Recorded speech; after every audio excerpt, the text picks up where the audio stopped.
subscribe, like, comment and share to support the channel. Thank you for the support. Midst of everyone being dead, I, the one who was supposed to be humanity's strongest warrior, am also dying. I really don't deserve the title of the strongest warrior because I had almost killed all the seven-finned. So, why is it that in the steel of the ancient king, there was an eight-finned demon? We humans really failed to understand the extent of these demons' powers. Continued to says that it was his fault, that he had failed to live up to the name of the strongest. The eight-finned demon looked at him with golden eyes. Wondered what it was trying to do. It flew and landed right in front of him, reaching towards him. Thought it was going to torment his corpse because of what he did. Darkness overwhelms him and soon he woke up in an unfamiliar place. Where am I? Didn't I just die? It doesn't feel like a dream. This feels so realistic. What's happening? Isn't this my face?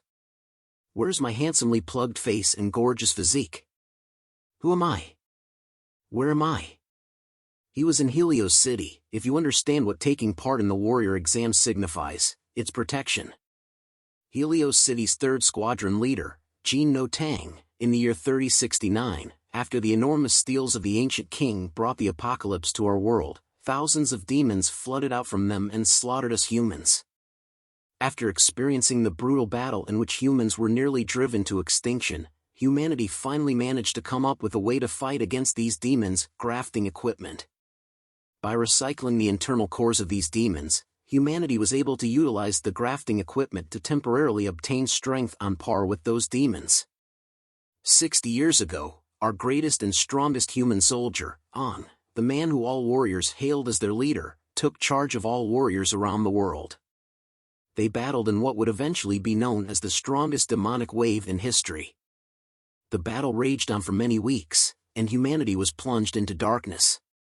Finally, humanity's warriors managed to push back the demonic wave, causing the demons to suffer a tremendous loss in exchange for 60 years of peace and progress for mankind. I've reincarnated 60 years later? I exclaimed. But at the same time, we've lost countless heroic warriors. Even the strongest warrior, was said to have died in battle against several highest-ranked seven-finned demons. Therefore, this battle between humanity and demons represents mankind's tenacity and determination to bring forth the dawn of a new era. This was recorded in history as the Battle for Dawn. Recalled his memory. No, that's not right. The seven-finned demon was not just the highest-ranked demon but an even higher-finned one. I didn't get a clear look, but I saw it. Humanity has not understood the extent of the demon's capabilities. Jin No Tang continues his speech. Without them, we would not have survived until now. We would have neither our homeland nor our current lives if not for them. Warriors, pillars of society who embody protection, do you understand what becoming one means now? Everyone shouted, "Yes, sir." Mumbled to himself, saying this isn't right, catching the attention of the commander. He looks at him while he was mumbling and went to him, telling he doesn't seem to understand what a warrior entails, asking what his name was. Hesitates to answer him, thinking, would anyone believe that we are reincarnated 60 years later into this weak and skinny body? The command spoke, I never would have thought. This is an insult to that great name. You have the same name as the greatest warrior, You're just a stupid bastard who doesn't have a single ounce of a warrior's spirit. And yet, you dare to desecrate that great name. How dare you, yells as he punches straight in the face. Thought to himself as he flew from the punch. Is this body really so trash that it can't even react to such a simple attack? But I can't believe this body has the same name as me. Lands onto someone. The commander begins to walk away, saying, I'll be keeping an eye on you in the upcoming warrior examination. Attention! Everyone replied, yes, sir. Make your way to the examination grounds. I'm still alive, at least. Says to himself. The man holding says your name's right? It's a nice name. I'm Lon Snow. Nice to meet you. TCH. He's called You aren't any better. Did you think sharing a name would make you as strong as Ang? Said by Situliu, an evaluation soldier. How childish, she says as she leaves them. She's pretty stuck up, isn't she? My name is none of her business. Ang replied angrily. Snow mentions, do you not know who she is? She's the most promising warrior in our batch. Situliu is known as the cold-blooded demon and is also the eldest daughter of the most renowned martial arts family in Helios City, the Situ family. Situ, how does that name sound familiar? Ang thinks to himself as he pulls himself up. A bright flash covers them. Thanks. Whoa! What a dazzling display of brotherhood. Ah, don't mind me. Please continue. Ang asks who she was as he get a nosebleed. Snow asked if she just took the photo. Ang said that's not the point right now, and she says she did take the photo. She introduces herself as Suejo Yui, saying that the radiating bromance they had totally entranced her, making for good material. The guys think of her as a dimwit. At the fitness test venue, Ang is excited, saying my body may be in this state, but I'm ultimately still the strongest warrior. This test is easy, so just you wait. I'll definitely stun everyone by obtaining monstrous grades. First round of tests. Stage 1 of the fitness test, long-distance endurance test. Begin. Ang dashes forward, thinking to attain first place from just a single spurt of energy has to be record-breaking. Ang managed to break a record, the record of being in last place and having the worst record in the history of the long-distance assessment. Everyone laughed at Ang as he drops onto the ground. Fitness test stage 2, explosive arm strength test. F-duck, I sprained my wrist. Oh, I sprained my wrist. Ang, last place, was announced. Fitness test stage 3, explosive leg strength test. Ang had only managed to jump 1 meter, making it 3 out of 3, last place. Idiot, said Situ. Ang, your results for the fitness test put you in last place. You've obtained the worst results we've ever seen. You'll be eliminated. Brother Ang. Snow consoles Ang while Suejo says, is this the last time I'll be able to snap pictures of the place? That guy's results are simply awful. We can eliminate him right now, said a judge. There isn't much hope for that lanky monkey, but he does have the right to participate in the second round of tests. This will probably be his final assessment too. Let's begin with the second round, the commander replied. Next up, the second round of tests. You will be assessed on your synchronization with grafting equipment. Warrior examinees, please make your way to the testing venue. Ang smiled at the news, believing he has a chance. 60 years ago, the strongest with stable average synchronization rate of 96% and above, said Ang, this body isn't fit at all, but the synchronization rate is determined by one's willpower. Bunch of bastards mocked me. Just you wait and see. I'll show you the levels of synchronization rate that the strongest warrior can achieve, he said, filled with motivation. So this is what the grafting equipment looks like 60 years later. It's gotten a little lighter, Ang thought to himself. 39% synchronization rate. As expected of the strongest rookie of this year, Situ is in a martial arts family after all. I heard she's been undergoing harsh training since she was young. Nah, that's talent. Do you think you can get the top score on every test with hard work alone? Did you see her earlier? She's really pretty with a ponytail. I like it when her hair's loose, too. She's from a great family, she's strong, and she's beautiful. We really are background characters, huh? She's truly an unattainable flower. The crowd continues to talk. Not bad, Situliu. You got whopping 39%. Everyone at earlier, I'm sure it caused a sensation. I don't mind having more admirers, but it's still better to be low-key. Calm down, calm down. Situliu, you gotta keep your cool, she said to herself. As impressive as it is, this is only the assessment, but she already managed to get a synchronization rate of 39%. She's really strong, isn't she? Snow says. She's full of energy. I can feel the raging, imposing force hidden beneath her slender body. Snow continues to say. I can feel it too, said An. You don't seem nervous at all, though, Snow asked An. Oh, I'm good. I'm used to it, An replied. Used to it? Snow is surprised. As the assessment progressed, many rookies who endured the grafting equipment showed pained expressions, remarked someone. When one first undergoes grafting, a burden will be placed on the body due to the impact of the demonic core. Unable to withstand the pain, some would forfeit, explained another. I give up. I give up, I forfeit, yelled Suejo. The synchronization rate needs to reach at least 10% for one to pass, said another person. Synchronization rate 24%, announced someone making Snow pass the test. Of course, there were some unexpected scores too, added another.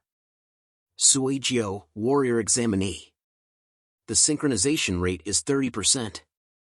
You have passed. We have found some seedlings with great potential this time. The commander says. Yes, including Suejo Yuhui, this assessment has already seen 6 examinees with a synchronization rate of and above. Compared to other C-rank cities, our current batch of rookie warriors is of pretty good quality. The lady reports. However, there are some inferior ones here too. As Ung walks up the stage, the crowd starts to talk, saying, Hey, it's that Ung guy's turn. Given his physique, I bet he'll vomit blood on the spot because of the burden on his body. Gah! Mama, in the first round of assessments, that idiot got last place in every single test. Laugh away, you inexperienced brats. Remember to pick up the used wipes from the floor later, Ong thinks to himself. I'll take the red strength core. Ong tells the instructor. Demonic cores collected from the battlefield can be categorized into different types. The most common ones are red, yellow, green, and blue. Red represents strength, yellow represents defense, green represents healing, and blue represents agility. However, there are 2 rare types of cores. The purple core represents imaginary power, and the black core represents time and space. The black core is especially hard to find. As for synchronization, the most important thing is willpower. The strength of one's willpower determines how much burden one can take from the demonic core. Moreover, it also determines one's mastery over the core. Grafting has succeeded. Are you ready? The instructor asks An. Yes, bring it on, An replies. A bright red light soon shines throughout the testing zone. What a strong reaction. Take a look. Take a look at the synchronization rate of the strongest soldier. An screamed in his mind. It has been increasing rapidly. It has already reached 40% in just a moment. 40%? Has anyone ever gotten a synchronization rate of 96% before?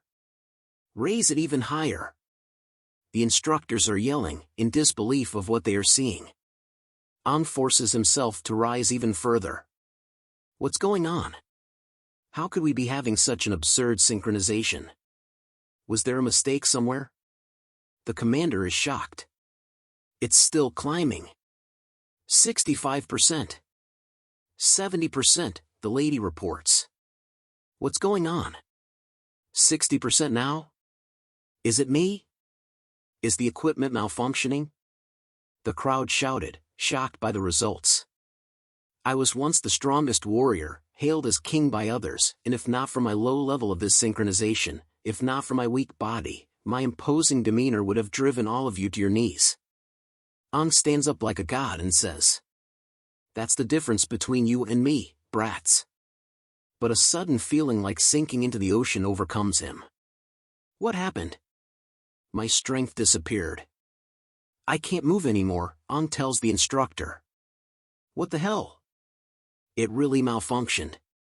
The synchronization rate instantly dropped to 10%. Yelling at An. Captain, we just detected that the demonic core has cracked. That abnormal core likely caused a data glitch. That was terrifying. The equipment, was malfunctioning. The commander was relieved to hear that. What happened? My synchronization rate stopped at 10%, correct? He asked her. Yes. He barely passed, she replied. Brother On, Snow yells, rushing over to On. Exactly. That only happened because of the abnormal, demonic core. And here I was, thinking he's amazing. Bah, the crowd says. Brother On, are you alright? Snow asks as On faints. You have a point. Look at that scrawny body of his. How could he have gotten that absurd synchronization rate? That synchronization rate is comparable to that of a captain from an S-rank city. Ha ha ha, the crowd continues to make fun of On. False. I wouldn't have been so easily beaten by someone less dazzling than me in this town. Never allow it. It's all my fault. Why did I try to compete with those brats? I'm glad I managed to pass. On says as he rests in Snow's arm. In the resting area, On wonders to himself, what was that just now? It felt like it came from the depths of my heart. It sucked out all my power in an instant. I've never heard of such a situation before. I clearly had enough willpower to maintain a synchronization rate of at least 80%. Even if it was a demonic core of the lowest level, it shouldn't have cracked like that. So, why did it happen? The doors open, and a man yells. Attention! Everyone in the room responded, yes, sir. Yes, sir. The commander enters the room and says, congratulations on making it into the final round of assessments. The practical test. You will now face a demon for the first time in your lives. I hope everyone here can pass this test safely and smoothly. Line up and head to the venue of assessment, now. Go! On tries his best to walk out the room as the commander stands beside him, looking at him and thinks as he clenches the red gem. I'm really curious about you, On. I wonder what you'll show me in the next assessment, hunting in the fog beyond the walls. Out in the open, the students are gathered in front of a massive wall. Someone shouts to open the compound door. Whoa! My God, this is the first time I've left the city after 60 years. Everyone lives in such isolated cities. Do you think the areas outside the gates are always covered in fog? The students discuss among themselves. The instructors yells at them, be quiet and leave the city. You should spend your time checking your equipment instead, or you could end up dead without even knowing it. Checks his equipment and thinks to himself. They gave me another intact strength cope, but I don't think the problem lies in the cope. Back then, my power dissipated once. Something in my body rejected it. Just what is going on? Is it a side effect of transmigration? As he walks out the door, a sudden feeling overwhelms him. The moment he stepped foot outside, a signal was sent all over the area. The demon beasts all sense it. Deep within a cave, the signal reaches a powerful demon. The demon, sensing it, stood up from its seat of bones and bodies, and couldn't believe that there was another demon that outranked it. What is that? Were all those things I saw demons? At that moment, I felt as though something was resonating deep within my heart. Ang is terrified at what he felt just now. Are you moving or not? Situ asks Ang as she stood behind him. Ang says sorry. Brother Ang, what's wrong? Snow asked as he approached both of them. The instructor in front yells the four at the back. Group up. The rest of the students are prepared, so hurry up and get over here. The four of them rush to join the others. Oh! Was forming a team your strategy? Sujio asks on. No! I was just don't drag the team down, Sichu tells on, but in fact she was feeling scared that nobody would want to team up with her. Let's go, brother On. We've got to do our best. Snow pats on back. The team is formed. Suijio says as she takes a selfie. Dispelling steel, a black steel made of a solid stone mixture. The stone contained within is a special substance that can dispel the fog. The instructor announces to the students. You will undergo a teamwork assessment in teams of 4. Make sure you all know what the test entails. It's venturing into the fog beyond the walls. Each team will now receive combat daggers as well as a mini fog dispelling device, made of the same material as the dispelling steel. Your mission is very straightforward. Enter the fog and make your way to the designated area. They have been marked with lights. Insert the device into the fog, hunt for demons.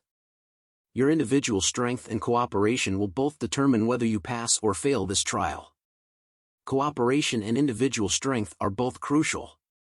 All of you are now tasked with hunting in the fog beyond the walls. It is the terrifying trial rookies must face at the end.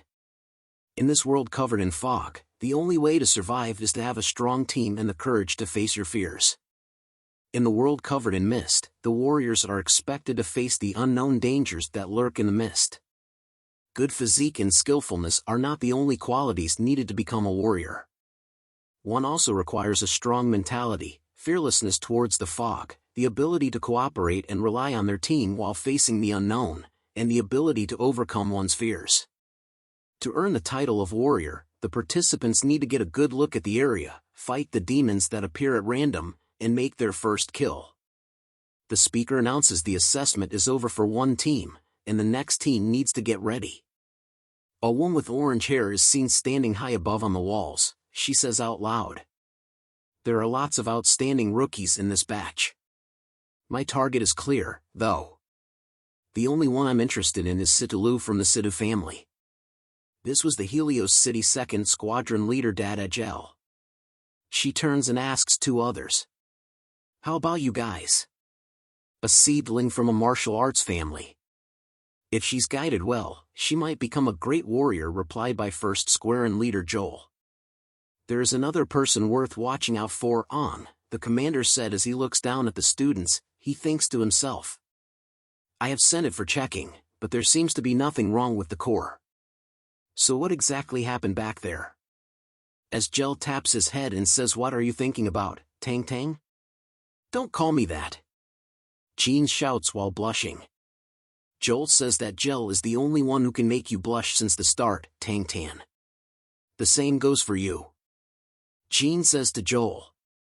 On a side note, have the demons' grades been confirmed? We must ensure that the test venue only contains the finless demons we prepared beforehand. Gel asks the both of them. "Yeah, don't worry. To ensure the participants' safety, we've checked over and over in the past few days that no one-fin demons are to be found within Helios City's vicinity." Jean replies, "If one really appeared, we've got to do everything we can to protect this batch of future warriors," said by Joel as the three of them watch over the students. The instructor calls out to the next group saying that the current group have finished and that the venue has been set up. The crowd talks as the next group was with Situlu and An. The four prepare themselves as An says that it's their turn now. Situ grabs the capsule from An, confusing him. She dashes forward quickly, turning back to tell them to follow her dazzling self. An is annoyed, wondering why she liked to have so much attention, and yells out to follow her. The three of them quickly chase after her. Situ jumps up high, flipping through the air before landing the capsule into the device. Gel says she has a recovery core, but her physique is no worse than those with the blue cores. Is this what the foundation of someone in a martial arts family looks like? Three red demons roar as they dash towards Situ. An yells to Snow breakthrough. Snow replies, "Got it." He preps himself before making a gigantic leap towards the demons, landing between them and Situ. The demons jump towards Snow as a yellow energy covers his fists. A yellow shield blocks the attack of the demons. Jean sees this and is impressed that Snow had gotten used to the core power. An arrives, telling Situ and Tomo to kill the demons one by one. They agreed. Covered in the aura of their stone, green, red, and blue, the three of them rush to the demons. Round 1, Tomo versus the demon. She easily slices it up and dropkicks the demon straight to hell. Before the demon could even land on the ground, Snow uses the 1-inch punch to send it flying. Joel praises their teamwork from above, noting that the girl in blue has enhanced the rhythm in her movements in a perverted way. Jean calls him out. Round 2, Sidhu versus the demon. She leaps and stabs the demon on its belly, causing it to explode in a green explosion as she walks away. Round 3, An versus the demon. He knees the demon in the balls, thinking to strike its 3 vital areas first: the neck, chest, and abdomen. As he rolls alongside the demon, knowing that his current body can only bring out a limited amount of power in one go, he thinks to use this battle to test his limits. He speeds over to the demon in an instant. The monster readies its fist to punch An as he dashes to it. An dodges the punch with ease. He returns a punch back to the monster, causing it to roar. He thinks that he didn't respond quick enough.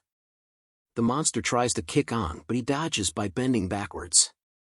He switches the knife to his left hand, turns over from the bent position, and stabs the monster in the stomach while thinking that his body coordination is poor as well. The monster shakes in pain and tries to claw it An, but he takes the knife out, leaping to the side, and slices the monster right in its mouth. The monster falls to the ground as An lands behind it, thinking he still doesn't have enough explosive power. The others look at him from the back.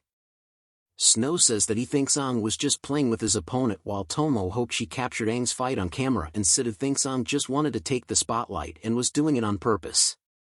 Up on the walls, Jel asks who the scrawny boy was and said that he was impressive. Joe adds on that Aang moves like a veteran as all 3 leaders looked at Aang. Jean remains silent. Back at the battle, Aang is sweating hard. He wipes his sweat, concluding that with this new body he would not be able to use any of his old skills, and that after moving a while he had already ran out of breath, making it worse. He takes a step forward as he finishes assessing himself. The monster was bleeding all over as Aang rushes towards it, telling it that it's time for it to die. But before he could reach it, something came out from the ground. The red spike appeared right before his eyes. It pierces the monster straight in its stomach as Aang was blown away from the impact. The team looks at it, wondering what it was, as the tree roots surrounds them. A clawed hand emerges. Within the monster's body was 2 claws. It rips it apart, showing another monster inside. Aang is shocked to see this. The new monster slowly comes out. It lets out a bloody scream that could be heard all the way to the city.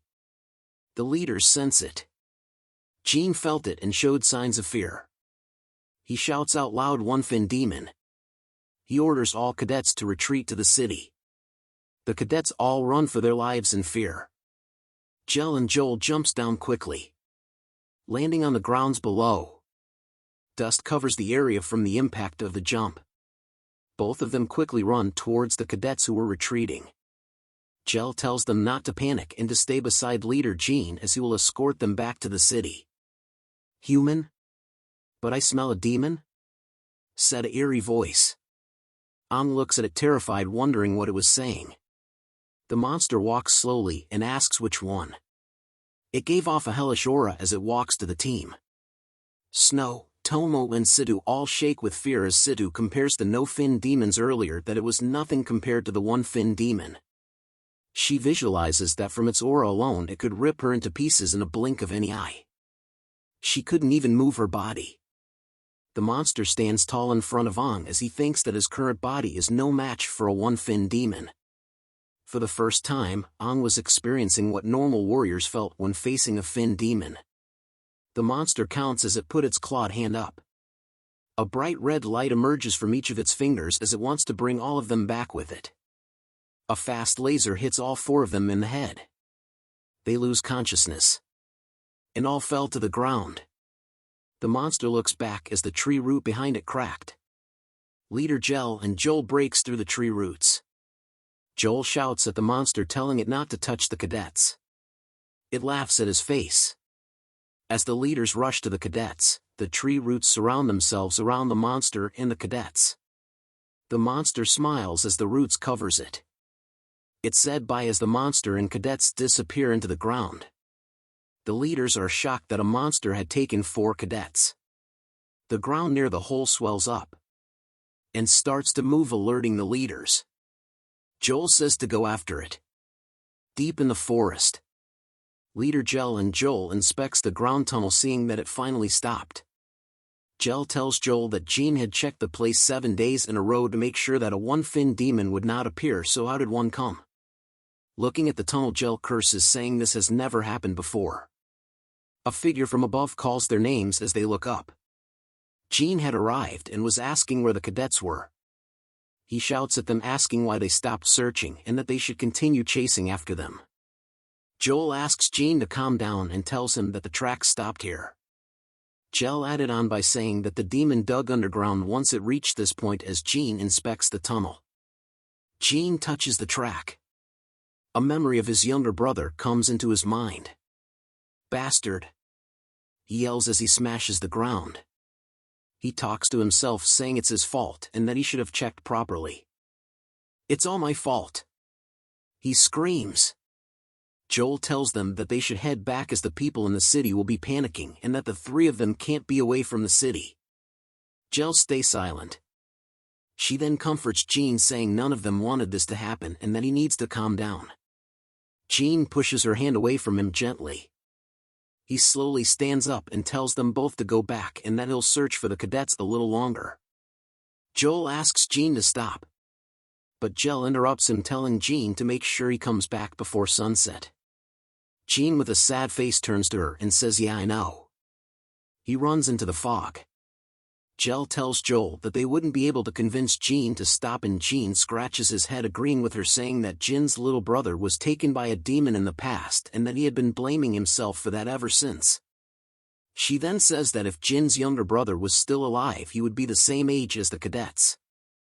Looking at the sky, she says that Jean thinks of the cadets as his younger brother. In a dark cave, someone wakes up. It was He wonders where they were. He looks around and sees everyone tied up, but at least they were alive, he says. A voice from the darkness whispers to "You woke up?"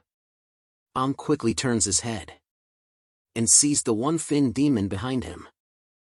Struggles to free himself while the demon walks past him, saying that woke up so quickly, making him different. Notices a piece of bone on the ground while the demon walks in front of him, saying it was very curious. But something blocks his mouth. The demon slams hard into the pillar he was tied to, making it crack. It holds Aang's face close and asks him why he smelled like a stronger demon than it. Replies, "What the fuck are you talking about?" as it squeezes his face. Releases his red aura, making him free from the restraints and causes the demon to fall back. He quickly lands on his feet and grabs the sharp bone. He slices at the demon, but it dodges it easily. The demon readies its claws, saying how lively. It swings its claws at but dodges it with a backflip. He quickly backs away from the demon, thinking to himself that if it was him from the before, he could have taken the demon's head before it could even react. He also has to save the other three. Once again, rushes towards the demon. He analyzes the demon as a red cord, making it agile with flexible joints that allow for quick reactions and attacks. "That's useless," the demon said as it reaches out with its claws. Tilts his head, hoping to dodge. But the demon's claw pierces through him. Holds onto the demon tightly with its claws in his body, as this was the only chance he had. He spots the weakness and stabs the demon in its joints. He holds the arm tightly and rips it out. The demon yells as looks at it and says that it shouldn't have looked down on him, as he had killed a ton of one-fin demons before. But the demon smiles. It knees in the stomach with extreme force, causing he cough up blood as his eyes turn white. The demon flings across the area with dust all around the place. Deep in the dust there is a hole in the wall. Aang's blood was splattered from the impact on the wall as his body just sits there not moving. The demon tells him he may know its weakness, but it was a wood type with a red core, as its arm regenerates. "I can mend myself," the demon says as its arm completely heals. Opens one of his eyes and sees that it can heal itself. He was shocked to know that the demons have evolved after half a century. "You're the one that looked down on me," the demon says. It bends its clawed finger. Spikes rips into Aang from the wall behind him. The demon calls it to come as Aang's body is sent flying towards it with the tree roots. The demon grabs Aang's head. Aang glares at the demon as it holds his head. The demon lets go of Aang's head, saying it doesn't understand him and to forget it. Aang looks at the ground in a blurry state, believing that the spikes had punctured his internal organs and that it was so painful to the point he couldn't breathe and that he was gonna die even though he just reincarnated. He looks at his teammates thinking they would die too. He recalls his past memories of his teammates dying in front of him. Aang says I'm sorry everyone as his eyes slowly close. He laughs as his blood drips on the ground, saying he couldn't accept this. The demon looks at Aang and sees that he was dead, calling him a weak human. It wonders if it will evolve if it eats Aang. The demon opens its mouth wide and decides to eat Aang. But a figure appears, releasing a strong aura from Aang's body, asking the demon if it would eat him.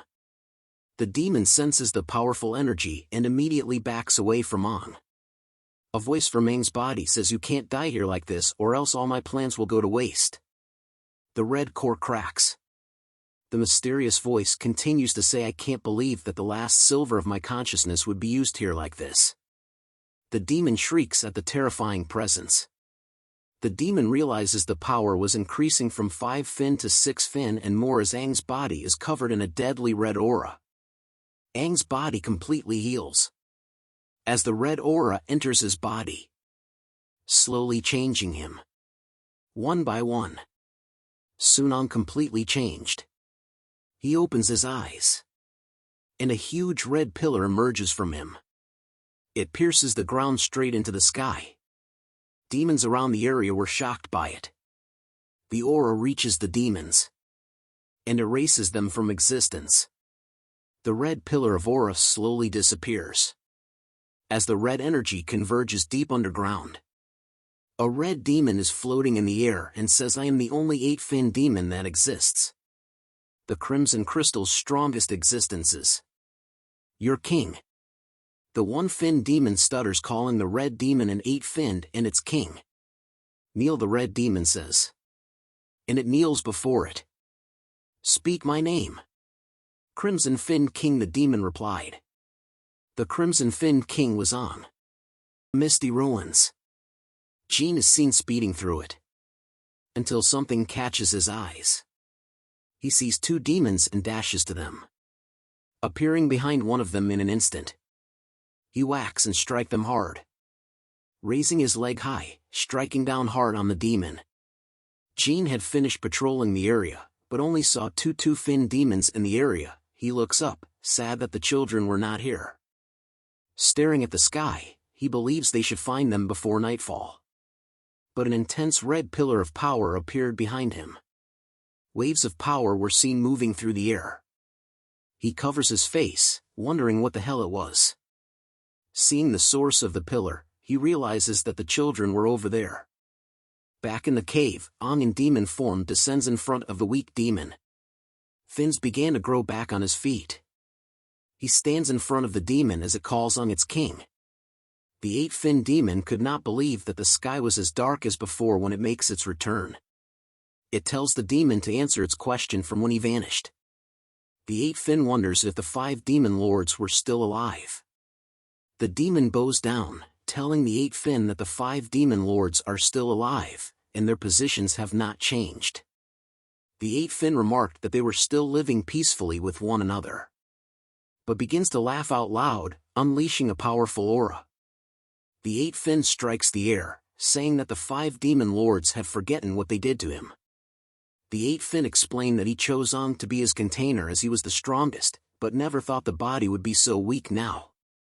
And that this was its last consciousness and was wasted in this situation, and if it wanted to appear again, it will only be at the time of its awakening. It trembles as it touches its throat, thinking that Aang was testing its patience, and that it needed Aang to slowly awaken and understand the Fin memories. The demon asks the king if the Fin memories were the same ones they used. And the king explains to it that its race was unique and with Fin memories, they stood above all demons. And that Aang, unlike other demons, just needs to devour demons of higher levels to promote. The king tells the demon that this was the gift that gave to Aang. The demon raises up, shouting that it would do everything to support the king, willing to give up its right and left arm.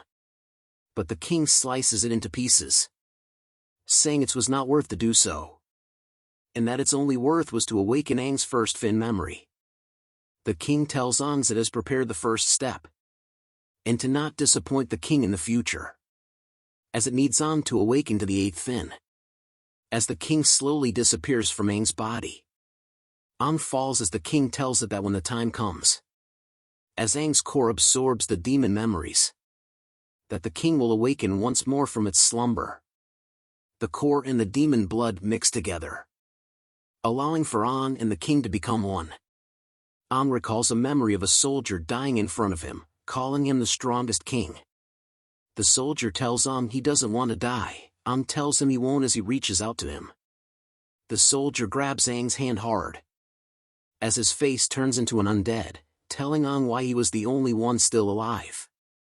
Aang wakes up from the nightmare, thinking it was only just a dream. Voices called out to Aang. It was his teammates. They were happy to see him awake. Sui Ji lends close to his face, asking why his hair color changed and if it was because of the demonic door. Aang couldn't believe she came this close, and asks her what she meant. He looks around, asking if all of them were okay since the cave. Jin appears, telling Aang that it seems that he remembers something. Appearing with all the leaders, he asked Aang to tell them what happened. Aang was surprised to see all three captains in the room. Jel tells him that Jin was the one that brought the four of them back. Jin whispers to her not to call him Tang Tang in front of him, but they all heard the nickname Tang Tang. Joel tells them they found them outside the cave, that they were unconscious, and that no demon was found, making it easy for them to bring them back safely. Jel tells Aang that he was the only one that experienced changes, showing him a mirror. Aang stares at this reflection, wondering why his hair changed. He thinks about what he should tell them about the cave and his reincarnation, but decides not to say. He tells them that he just woke up vaguely, and now wakes up in the hospital. Jin remains silent, thinking back to the blood he found in the cave, wondering what caused it. Joel sits beside Aang, telling him he saw his results, and that his foundation was weak, but when fighting demons, he seemed very calm. He looks at Aang, asking if he had fought demons before. Aang tells him he didn't and only studies hard about fighting demons. Jel is impressed by him for being a bookworm, saying that many people should be like that. But Aang remembers about his test results, asking them what they were. Sui Ji appears again, telling him that he passed and they were still a team. His team tells him that Jin had made them a team, making it fate. Sidhu tells Aang that they have fallen behind the other teams, surprising Aang. Jin tells Aang that he was asleep for 3 days, and that his team had 0 points now. Aang screams out that he couldn't believe that he was in a coma for 3 days. The team wears their armor and prepares. The crowd in the city all look curious about the Aang's new team with Captain Jin.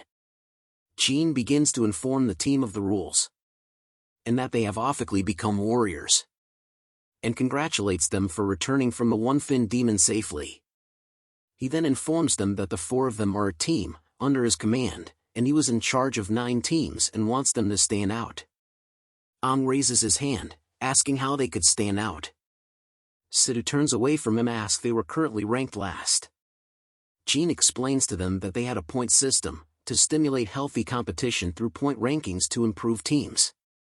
They can obtain points by completing mission, and the captain and team with the lowest points will be punished. As seen in the back of Jin, the punishment will be being demoted to the cleaning crew. Aang looks around, realizing why the city was so clean.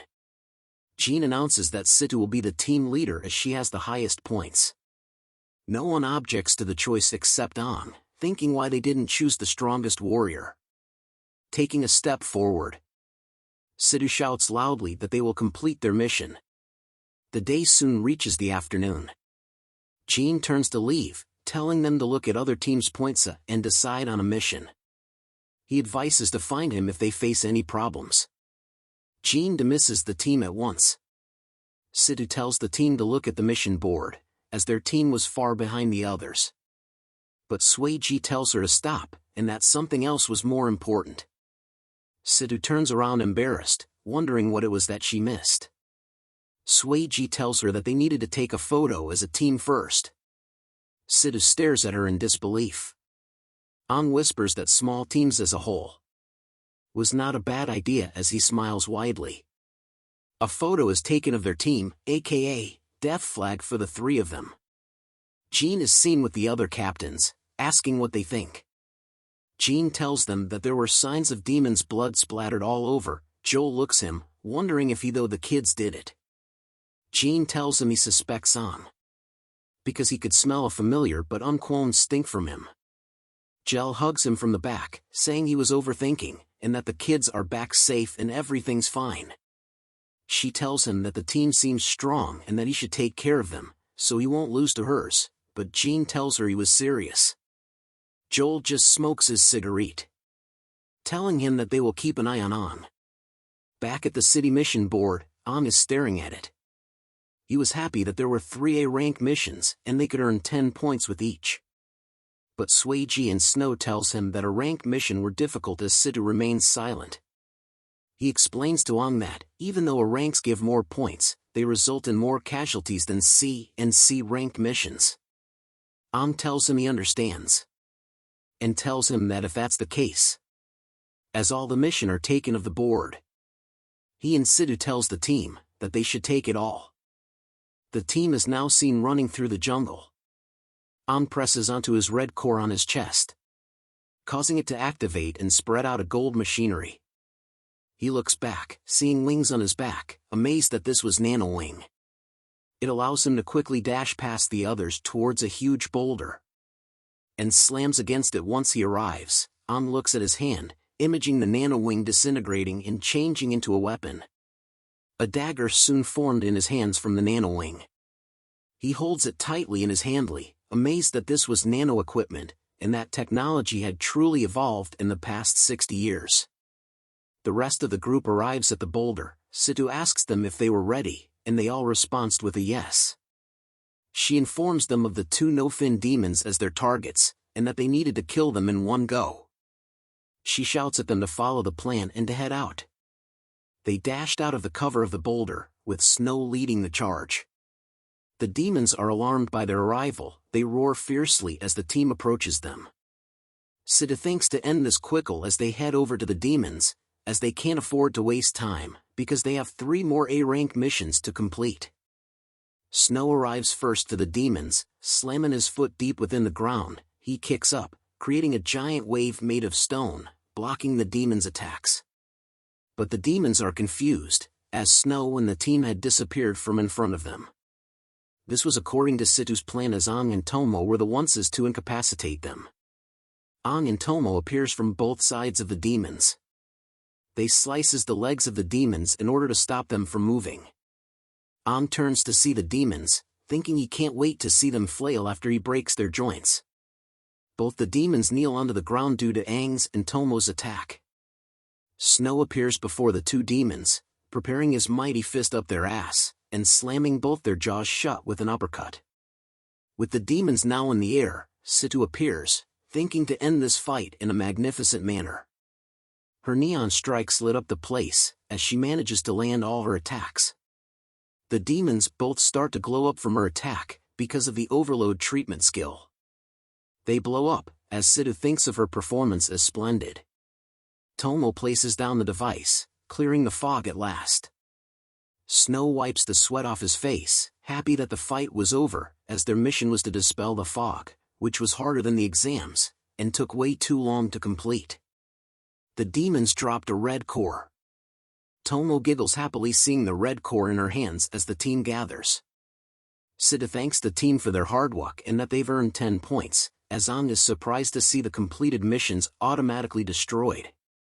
So high-tech, he says. Tomo explains to him that there's a chip in the mission, linked to the point leaderboard in the city. Once the mission is completed, the leaderboard updates the points instantly. She tells him that they had completed the dispelling the fog outside the city mission, and asks if she could take a look.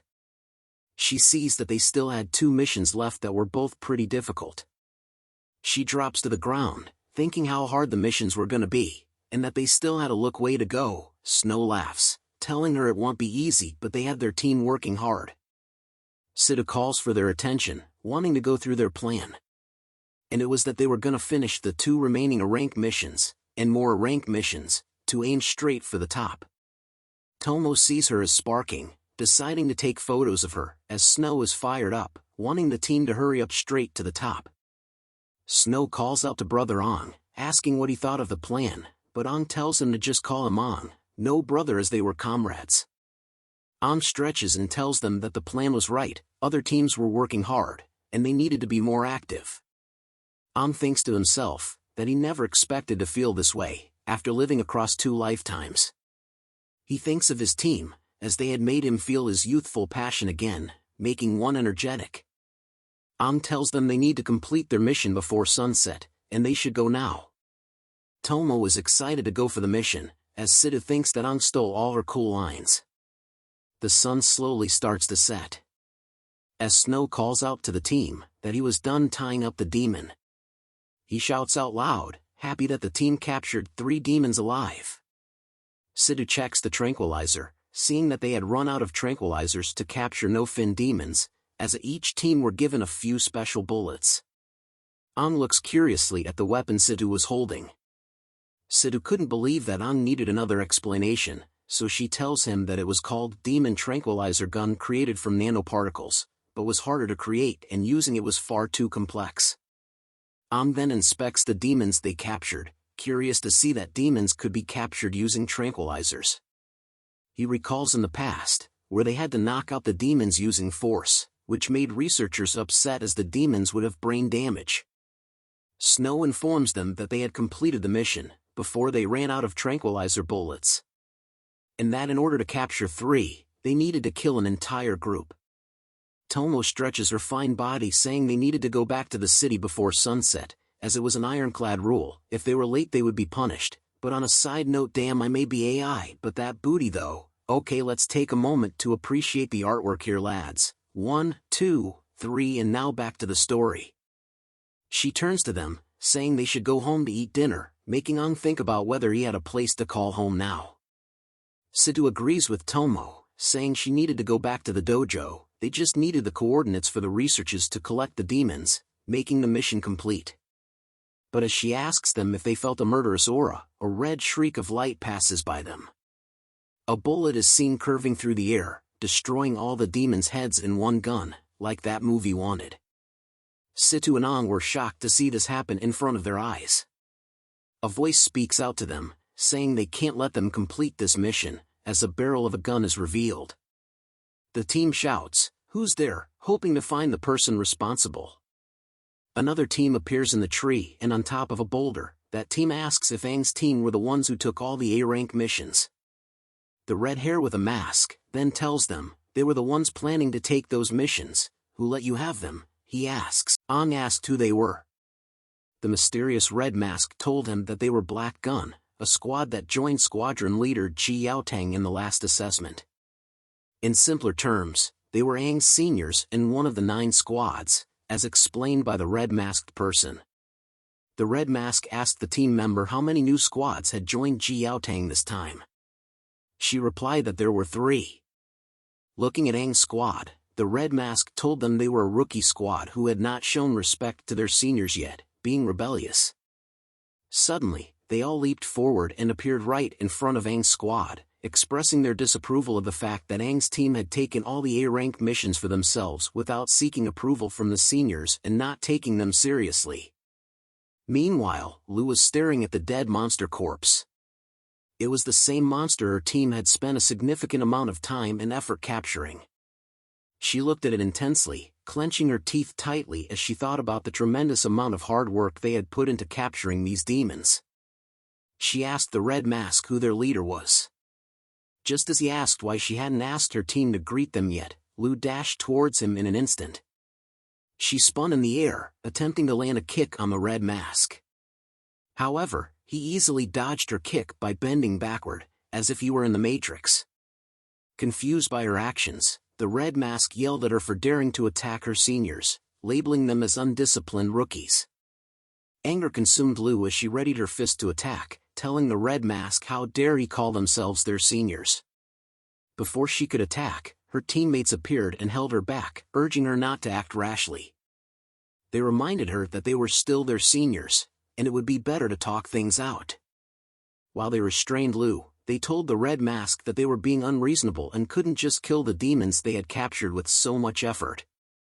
However, the Red Mask laughed off their claim of being unreasonable. With a disapproving gaze, he told them that this was a competition and that they were being naive.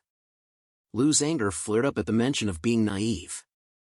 Internally, she labeled the Red Mask a bastard for ruining their mission. As a leader, she questioned how she could face her squad now. She screamed in her mind. Snow then turned back to call on. As he was about to discuss the situation and suggest talking it out with the seniors, Ong dashed past him in a red blur.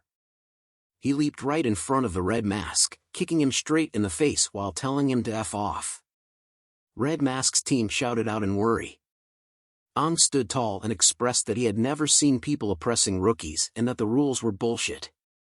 Aang's team was shocked and surprised by his actions, but Lu gave him a thumbs up. Red Mask was trembling in pain as he held his face, calling them bastards for treating their seniors this way. He called out to his team, Black Gun, to get ready for battle. The three members readied their weapons in agreement with the Red Mask's order, preparing to attack Aang's team. However, before the clash could happen, a voice echoed loudly in the air, shouting, "What buffoonery!" Jean appeared instantaneously between Aang and the Red Mask, just as they were about to attack each other. Jean grabbed onto Aang's leg while simultaneously blocking the Red Mask's punch. In a single fluid motion, Jean hurled both of them in different directions, sending Aang and the Red Mask flying back to their respective teams. Aang thought to himself that he couldn't see the standards of modern warriors, as they wouldn't even be fighting. Jean appeared wearing a red deadly aura, covering his body. He turned to the two squads and scolded them for not caring about their survival when the sun was about to set. Red Mask complained to Jean that Aang's team had started the fight and even tried to smack the mask off his face. Lu looked at the Red Mask and called him a child for complaining to Jean, which angered the Red Mask. Tomo then brought out her camera and showed Jean the photo proof that Red Mask's team had killed their demons. Snow was surprised to find out that Tomo had taken pictures. Jean asked them if they had taken the A-rank mission of capturing demons. Lu informed him that they had already completed the mission, but the Black Gun squad destroyed their efforts. Jean closed his eyes, showing understanding. He explained to Aang's team that while they might think Black Gun had gone too far, it was actually a common experience for rookies. He looked at Lu and told her that their response was up to them. Jean further explained that the city only looked at a squad's points and that all forms of competitive actions were allowed. These rules applied to every city. He continued by saying that as warriors, they would face greater challenges in the future and wouldn't be dealing with these basic threats. He concluded his speech by stating that he had intervened in the fight only because the sun was setting, and they should return to the city. He then told the Red Mask that he felt embarrassed for him, having a rookie team steal an A-rank mission from them. The Red Mask could only respond with a simple yes, sir, and slowly made his way back to his team. As he walked away, he turned to Aang and asked for his name. Aang looked at him and simply replied, Aang. Shock registered on the Red Mask's face as he heard the name. He began laughing out loud, telling his team about Aang's name, while Aang remained silent, stating that the Red Mask had asked for it. As the Red Mask left, he told Aang that he wouldn't allow his squad to easily earn points from now on. Steam erupted from his body as he vowed to make sure that Aang's team would rank last on the leaderboard this month. He walked towards his fallen mask on the ground, pointed to his injured face, and promised to return the favor. He then grabbed his mask and placed it back onto his face while calling out to his team. They all disappeared in an instant. Jean informed Aang's team that Black Gun might not be the strongest squad, but they would do whatever it took to distract and destroy their mission progress. They were known for their swift execution, led by Red Mask, who excelled in firearms. Although he hadn't used a firearm in the previous fight, Jean was sure that Black Gun would win if both teams clashed. Upon hearing this, Lu fell into silent contemplation. Jean concluded his speech and told them it was time to return to the city. Lu decided to forget about the conflict and urged the team to move on. She looked at Ang, wondering why he was spacing out and if he was just trying to look cool.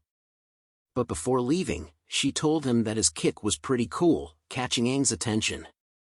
Snow asked if they wanted to have dinner, but they all declined, mentioning they had plans.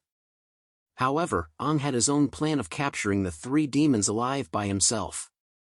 Night falls upon the city, with a large moon shining overhead. An announcement is made, urging the citizens to remain within the city for their safety. The repeated warnings emphasize the importance of not leaving. Meanwhile, Ang hides himself, reflecting on the fact that he hasn't seen many people since the warning. He assumes they are likely at home due to the lockdown. Curiosity piques his interest, and he contemplates what homes look like after completing the mission. Peering out from his hiding spot, he notices that people are not as vigilant as he expected. Spotting a sign indicating a temporary emergency gate, Ang squats down and ponders whether the city is short-staffed or if they simply believe no one would leave at night. He compares the present situation to his past experiences, noting that in the past, day or night didn't matter during their missions. Ang is confident that finding demons at night will be easy and that he can capture 3 no-fin demons with his previous life's forceful approach. He smiles at the thought of capturing the 3 demons before morning, despite the potential interference from Red Mask and his team. Ang considers himself a genius for devising this plan. Suddenly, a voice startles Ang, and he turns to see Lu standing beside him. Lu finds it exciting to sneak around at night since becoming a warrior, as it grants her more freedom. Ang, now standing up, tells Lu that she scared him. She questions his reason for sneaking around at night during the lockdown, although internally, she is delighted by the idea of venturing outside the city at night.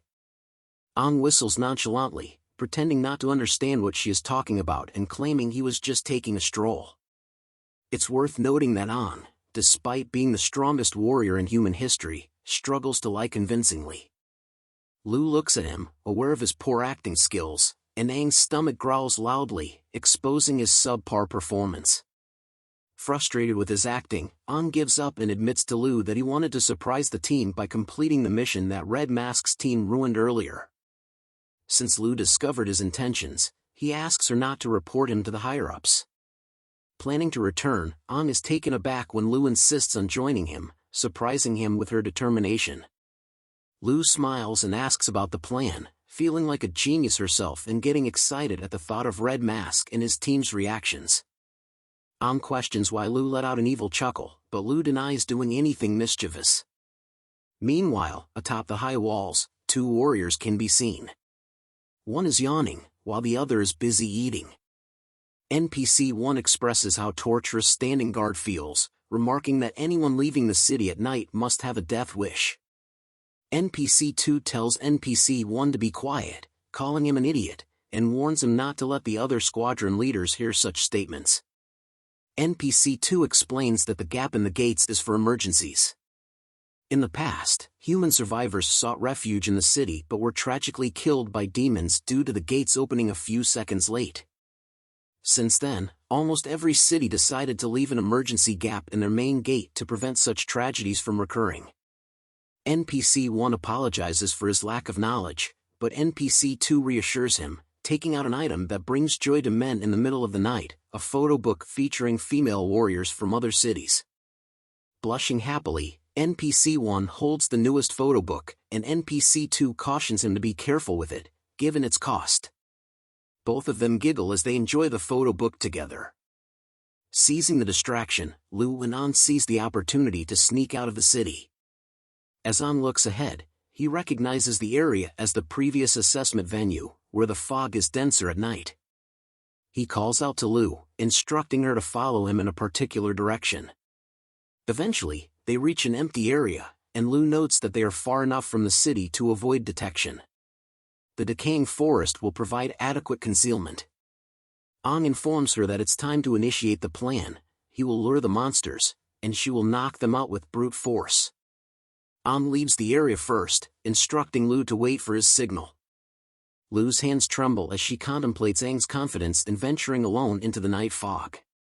Uncertain whether her feelings are fear or excitement, she focuses on the task at hand. With determination, she looks ahead, prepared to launch her attacks once Ang returns. Ang reappears, being chased by a huge red demon. Lu is shocked by Ang's ability to serve as bait. Ang lands on a tree, deftly evading the monster's attack. He calls out to Lu, who appears right behind him, and they simultaneously kick the monster in the face. They continue this strategy of striking the monster's faces, making it easier for them to capture the creatures together. They employ their elbows to knock out another monster, using coordinated attacks from both sides. However, this method of capture drains their stamina and strength. Wiping the sweat off his face, Ang acknowledges that he still needs to train his weak body, realizing that these no-fin demons used to be mere playthings in his past life. Lu brings a monster to Ang, indicating it's the last one and that they are finished. She finds the mission more exhausting than her dojo's strength training. Ang instructs her to leave the monster there, explaining that no-fin demons lack intelligence and do not save their own kind. Furthermore, they would not approach the city. Leaving the three monsters behind poses no problem. Ang taps the monster's head and assures Lu that their combined attacks ensure they won't wake up anytime soon. Tomorrow, they will return to this spot to submit the monsters for the mission. Lu expresses curiosity about Ang's knowledge, prompting Ang to hesitate, realizing he may have said too much. Their conversation is abruptly interrupted by a creepy voice from above, exclaiming, "Found you." Fear grips both Lu and Ang as they look up to see two demons perched on a tree, giggling and claiming to have found the human. The demons remark that Ang smells like them. Lu, filled with terror, spots the two fin demons, while Ang curses internally, wondering why two one-fin demons appeared simultaneously. Aware that they would be overpowered in a fight against the demons, alarms sound, and lights activate in the city. The three squad leaders, accompanied by the two NPCs, appear behind them. Joel informs everyone that signs of one-fin demons have appeared, instructing them to scan the area with spotlights. The two NPCs agree, shouting affirmatively. Jel asks Jean why one-fin demons have emerged and speculates if it's the same one from the assessment.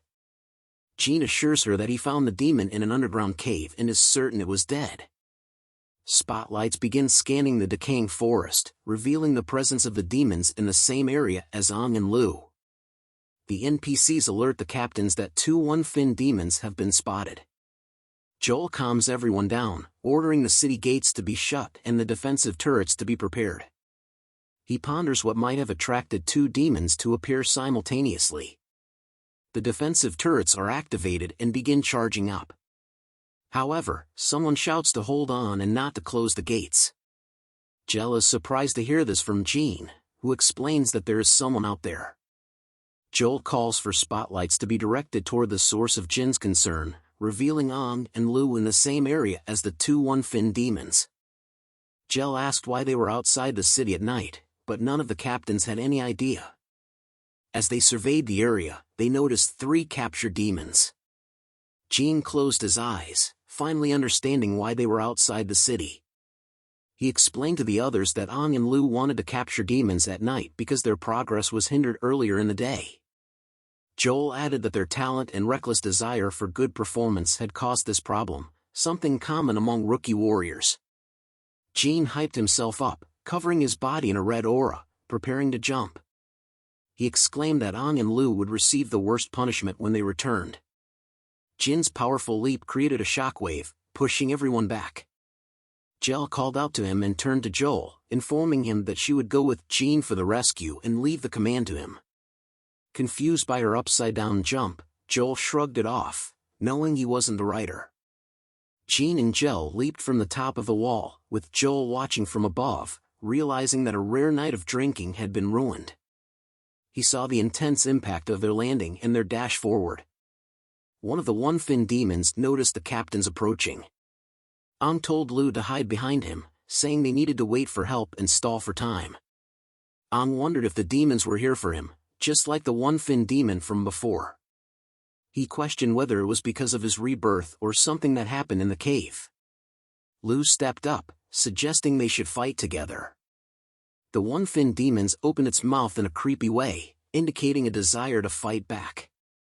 Both demons leaped down from the tree, but one of them disappeared instantly before landing, while the other landed in front of Ang and Lu. Suddenly, a red demon appeared between Ang and Lu, raising its arm, threatening to kill the useless one and targeting Lu. However, Ang managed to body slam the red demon away from Lu's attack. The red demon's strike destroyed the ground, sending shockwaves to Ang and Lu.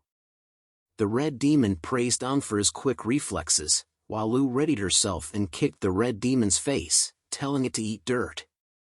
To her surprise, she realized her kick was held back by water strings, and the red demon taunted her. At that moment, the blue demon appeared, blocking Lu's kick with its water strings, and told her to look. The blue demon's strings wrapped around Lu's body effortlessly, causing her to scream in pain. Ang called out her name in concern, but before he could do anything, the red demon reappeared before him with its fist ready, admonishing him for being distracted. However, a heavy fist suddenly smashed into the red demon's face, giving it a shock. Jean appeared and sent the red demon flying, warning it not to even think of hurting the two young warriors. Jean and Gel appeared in front of Ang, surprising him, and reassured him that they were safe now. Gel examined the two demons and recognized them as a blue cord water type and a red cord earth type. She realized they needed to save Lu first. The blue core water type was agility-based, while the red core earth type was strength-based. The red demon remarked that it was lucky to block Jin's attack, or else its head would have exploded. Meanwhile, Joel noticed the situation and wondered if they were at a standstill. He yelled out that they were too close and commanded the defensive cannons to be ready, warning them to avoid harming their own people. Another warrior appeared, calling out to Joel. She informed him that they had detected a large number of no-fin demons heading in their direction. Joel asked how many, and she replied countless. Fear and sweat overcame her as she trembled, explaining that it was a demon wave. The red moon's glow covered the aura, and the ground shook heavily as endless streams of monsters emerged from the forest. The demons screamed and shouted as they rushed forward. Joel clenched his teeth and gave the command, "Sound the alarms. All warriors prepare for combat." The command echoed through the air as alarms and sirens blared throughout the city in response to the incoming demon wave. The warriors in the city rushed towards the walls, preparing to assemble in their squads. Jean took note of the demon wave, realizing that the demons were well prepared since they had made such a big move.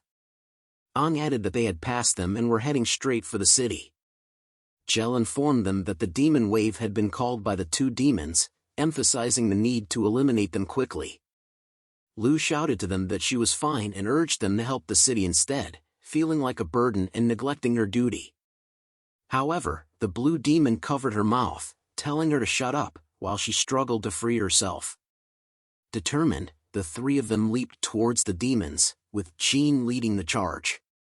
He yelled out that they would bring Lu back with them. The red demon laughed like the Joker and slammed its hand into the ground, summoning two waves of large red spikes from the earth towards them. Jean warned Gel to watch out as the spikes approached.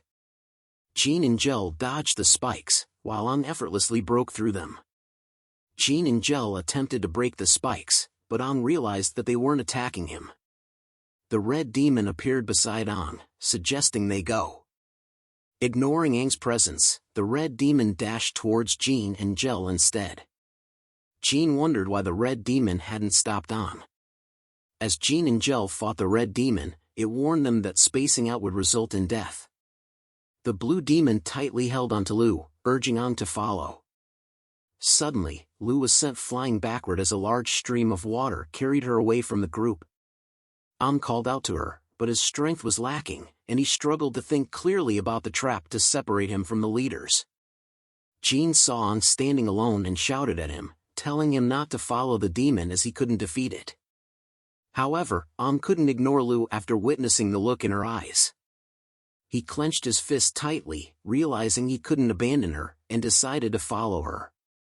Deep within the decaying forest where Lu was previously kidnapped by the blue demon, the blue demon suddenly stops running away and places Lu in front of itself. It stares intensely at Lu, creating a moment of artistic appreciation. Now, let's return to the story. The blue demon finds Lu intriguing and explains that one-fin demons are interested in the rich emotions of humans. It had heard that humans scream when they feel despair. Beg, the blue demon demands, wanting to hear Lu plead for mercy. However, Lu remains silent, staring back at the demon. Perhaps it's because there is tape covering her mouth. Lu manages to remove the sticky blue substance from her face, revealing that her mouth was covered and making it impossible for her to scream. The blue demon then orders her to scream, but Lu remains defiantly silent. The demon wonders if Lu is even worthy of begging for her life. Lu, unyielding, tells the demon that she belongs to a martial family that taught her never to bow her head before an enemy. Cowardice is considered shameful in her family, so she challenges the demon to either kill her or face her in combat once again. The demon remains silent for a moment, processing Lu's words, but then bursts into laughter. It kicks her in the face, expressing its anger. It taunts Lu, claiming that she was merely bait and will soon meet her demise on the ground. But Lu, displaying the utmost confidence, gives the demon a powerful side-eye. Just as the blue demon approaches Lu with malicious intent, a voice calls out, breaking the tense atmosphere. An appears, wielding his knife and pointing it at the demon, demanding that it release Lu and acknowledging himself as their target. Lu looks at An, puzzled by why he came alone. The blue demon rejoices at the sight of An, realizing that their trap has worked, and that he was the true target all along. Lu wonders about the demon's claim regarding An being the target. An prepares himself with his knife and asks Lu if she is all right. She assures him that she is fine but urges him to leave, recognizing that he cannot defeat the demon on his own. In a fit of anger, the blue demon kicks Lu in the stomach, criticizing her for being noisy. Aang's anger intensifies as he pleads with the demon to spare Lu and offers himself as a substitute. However, the demon dismisses Aang's words with a giggle. Suddenly, a rapid stream of blue water propels itself toward An. The blue demon, once again in front of An, warns him that both of them will meet their demise. An attempts to slice the demon with his knife, but the demon swiftly evades the attack. It retaliates with a powerful punch, which An manages to block with his left arm. Realizing his body is unable to keep up with the demon's swift movements, An ponders whether the demon is of a water type. He contemplates the evolution of demons over the decades and their acquisition of new attributes. Aang's body begins to bleed as more cuts appear, making him realize that his current physical techniques are insufficient. He acknowledges that both he and Lu are in danger of losing their lives. Meanwhile, as Lu lies on the ground, she wonders why Aang came alone, knowing that he is no match for a one-fin demon. Her attention is drawn to a sharp spike on the ground in front of her. Determined not to remain idle, she moves closer to the spike, understanding that she cannot sit still and do nothing. Taking advantage of Aang's arm blocking the blue demon's attack, he recognizes it as a chance and swings his knife with intense power. However, the blue demon captures the blade with its watery form, mocking Aang for supposedly killing the one-fin demon in the cave. Aang vehemently denies any knowledge of such an event, but the demon scorns his attitude and decides he must be punished. Gripping both of Aang's arms, the demon twists them in various directions, breaking the bones. Aang's agonizing screams echo throughout the forest. Holding Aang in the air, the demon accuses him of dishonesty and delivers a brutal knee strike to his stomach, further inflicting harm. The force of the kick sends Aang flying backward. The demon demands that Aang reveal his secret but finds him lying motionless on the ground, believing that its kick has disemboweled him. Aang contemplates his own frailty, realizing that he couldn't even defeat a one-fin demon despite falling in slow motion. Meanwhile, Lu notices that Aang is in grave danger and takes action to free herself, even resorting to cutting her own wrists to make them bleed. As the demon advances toward Aang, threatening to devour him for not admitting his secret, it licks its lips, anticipating that consuming Aang will lead to its own evolution. Just as the demon reaches for Aang, a blade materializes behind its head. The demon swiftly dodges the blade as Lu appears behind it, catching the blue demon off guard. With a swift motion, she lands a kick on its chest, followed by another, flipping backward forcefully and sending the blue demon flying away from Ang. Lu skillfully lands on her feet, her eyes now glowing a bright green. She warns the demon not to dare to harm her squad member. Surprised by Lu's escape from its binds, the blue demon addresses her, acknowledging her determination and the blood on her ankles and wrists as a testament to her ruthless escape. Lu boldly tells the demon that if it wants to kill one of her squad members, it should start with the captain, who is her. The demon responds by releasing water from its body, shaping it into numerous blades. It warns Lu not to dodge the water blades, and they begin to approach her. Lu, exerting all her strength, does her best to deflect the attacks directed at her, and Ang whispers to her, advising her to dodge instead of deflect. However, Lu insists that if she dodges, Ang will be struck. She realizes that the number of attacks is overwhelming.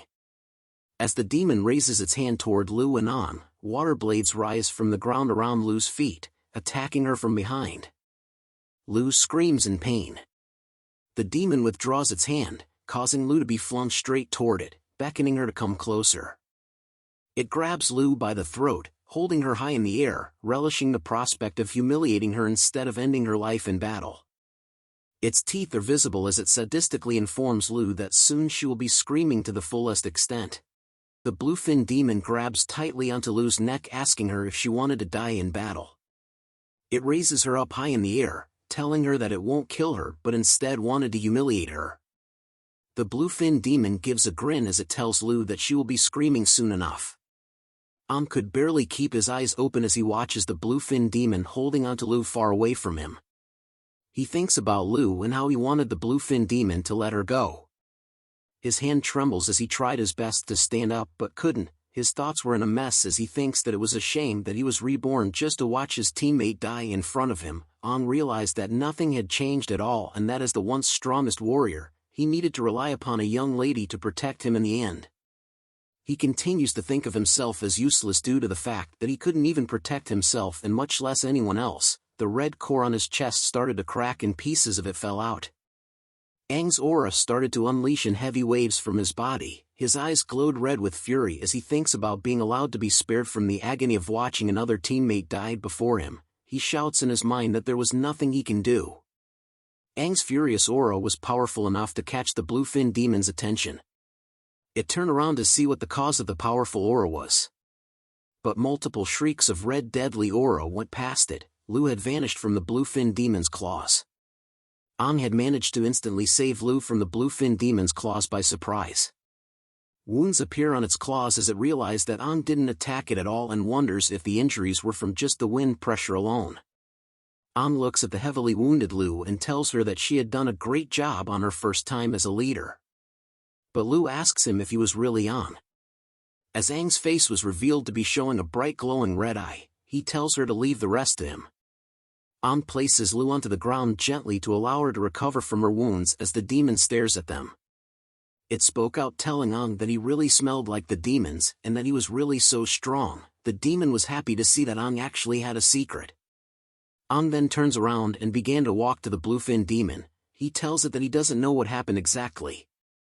Aang starts to notice that there seems to be power surging from out of his chest and that it was shooting upwards. He closes his eyes as a red line appeared near his eyes, thinking that the power felt like it was going to pierce through his body. But he suddenly screams out loud, unleashing a devastating red aura as if it was death itself. Changes started to flow into the red core on Aang's chest, till it transforms itself into a white core with a black symbol on it. The bluefin demon recognizes the white core as the King Fin's core. It was shocked and alarmed to see that it resided on Aang's chest. Lu was still heavily injured but could sense something coming from Aang. She looks at Aang and sees his body covered by the red aura. Aang slowly walks to the bluefin demon, telling it that he knew something. And that the something was the fact that the bluefin demon was going to die. Aang had awakened his one-fin form as a single horn appeared on his head. Back to the captains Jean and Gel, who were fighting against the red fin demon. It soon senses a powerful aura that was felt by its entire body. The red fin demon then looks in the direction where Aang was and realizes that one of its kind had a strong aura that was enough to cause its head to spin. Genie appears close to the red-fin demon as its attention was distracted for a moment due to the powerful aura. He readies his fist and tells the demon to not get distracted, before punching the red-fin demon right in its chest with a heavy blow. The force of Jin's punch could be felt immensely as it caused a shockwave to erupt from the demon's back. Jel then appears from the air after leaping forward with her legs bent back. She drops kicks the red-fin demon straight in its face as if this was the WWE. Her drop kick sends it flying toward the dead trees in the forest. But her attack doesn't stop and she leaps forward to where the red-fin demon was with an intense blue aura in her eyes. The red-fin demon tried to steady itself from their combined attack and realized how they were so strong and that it could not defend itself properly. Jean and Jel appear suddenly right in front of the red-fin demon, catching it off guard. With a combination of attacks from Jin's fist and Jel's kick to the stomach of the red-fin demon, a red glowing ball of light appeared from its back, which soon erupts into a powerful deadly laser beam attack, causing a hole to appear on the red-fin demon's body, as if Cyclops from X-Men attacked the demon himself. Jin's and Jel's attacks had sent the red-fin demon into mid-air. It looks at the gaping hole in its body and curses at them for daring to open a hole on its body. The red-fin demon then decides to go out with a bang like it's the 4th of July by using its red core. Jel sees the bright red light coming from its body and realizes that it was going to self-destruct. She runs over to cover Jean from its explosion, but Jean tells her to let him protect her instead. The red-fin demon's body started to glow bright red as it tells Jean and Jel that they should die together. But before it could explode, something fast and yellow pierces the red-fin demon's arm and into its side, causing the red-fin demon to travel a great distance away from Jean and Jel. A large metallic spear or arrow was seen to have pierced the red-fin demon before it could explode. The red-fin demon cursed damned humans before drawing its last breath. Both Jean and Jel were got off guard in seeing what had happened to the red-fin demon. Jel then realizes that it was due to the defensive artillery as she looks back at the city where numerous warriors were seen battling an endless horde of demons right outside the gates of the city. Joel was dashing and cutting through the demons with his blade as they were trying to climb the city's walls. He comes to a screeching stop before seeing a huge crowd of demons all reaching up to climb the walls. He looks at the demons with a nervous expression on his face as he knew that there were too many demons to kill. He proceeds to shout out a command, telling everyone to return to the city as the demon wave was approaching. He yells out loud for Tang Tang and Jel to return as well. Jel informs Jean that they needed to return to the city as its citizens needed them. But Jean turns away from the city as he thought of Ong and Lu needing him more. But Jel tells him that she felt just as bad as him and that they weren't just squadron leaders, but warriors. GYAT damn, am I right everyone? I'ma leave this scene in here for everyone to enjoy before we get back to the story. Comment below if this was the best part. Jean closes his eyes in pain as he realized that what Jel said was true. He then yells out to go support the city, as they both rush to help the city from the demon wave. The bluefin demon's voice could be heard deep within the forest asking why a human was the same as a demon. Lu was fully unconscious on the ground as the bluefin demon trembles over in fear at the sight of Ong as he walked closer to it. The bluefin demon then tells him that something was not right and wonders if Ong was truly stronger and why there was a fin growing out of a human.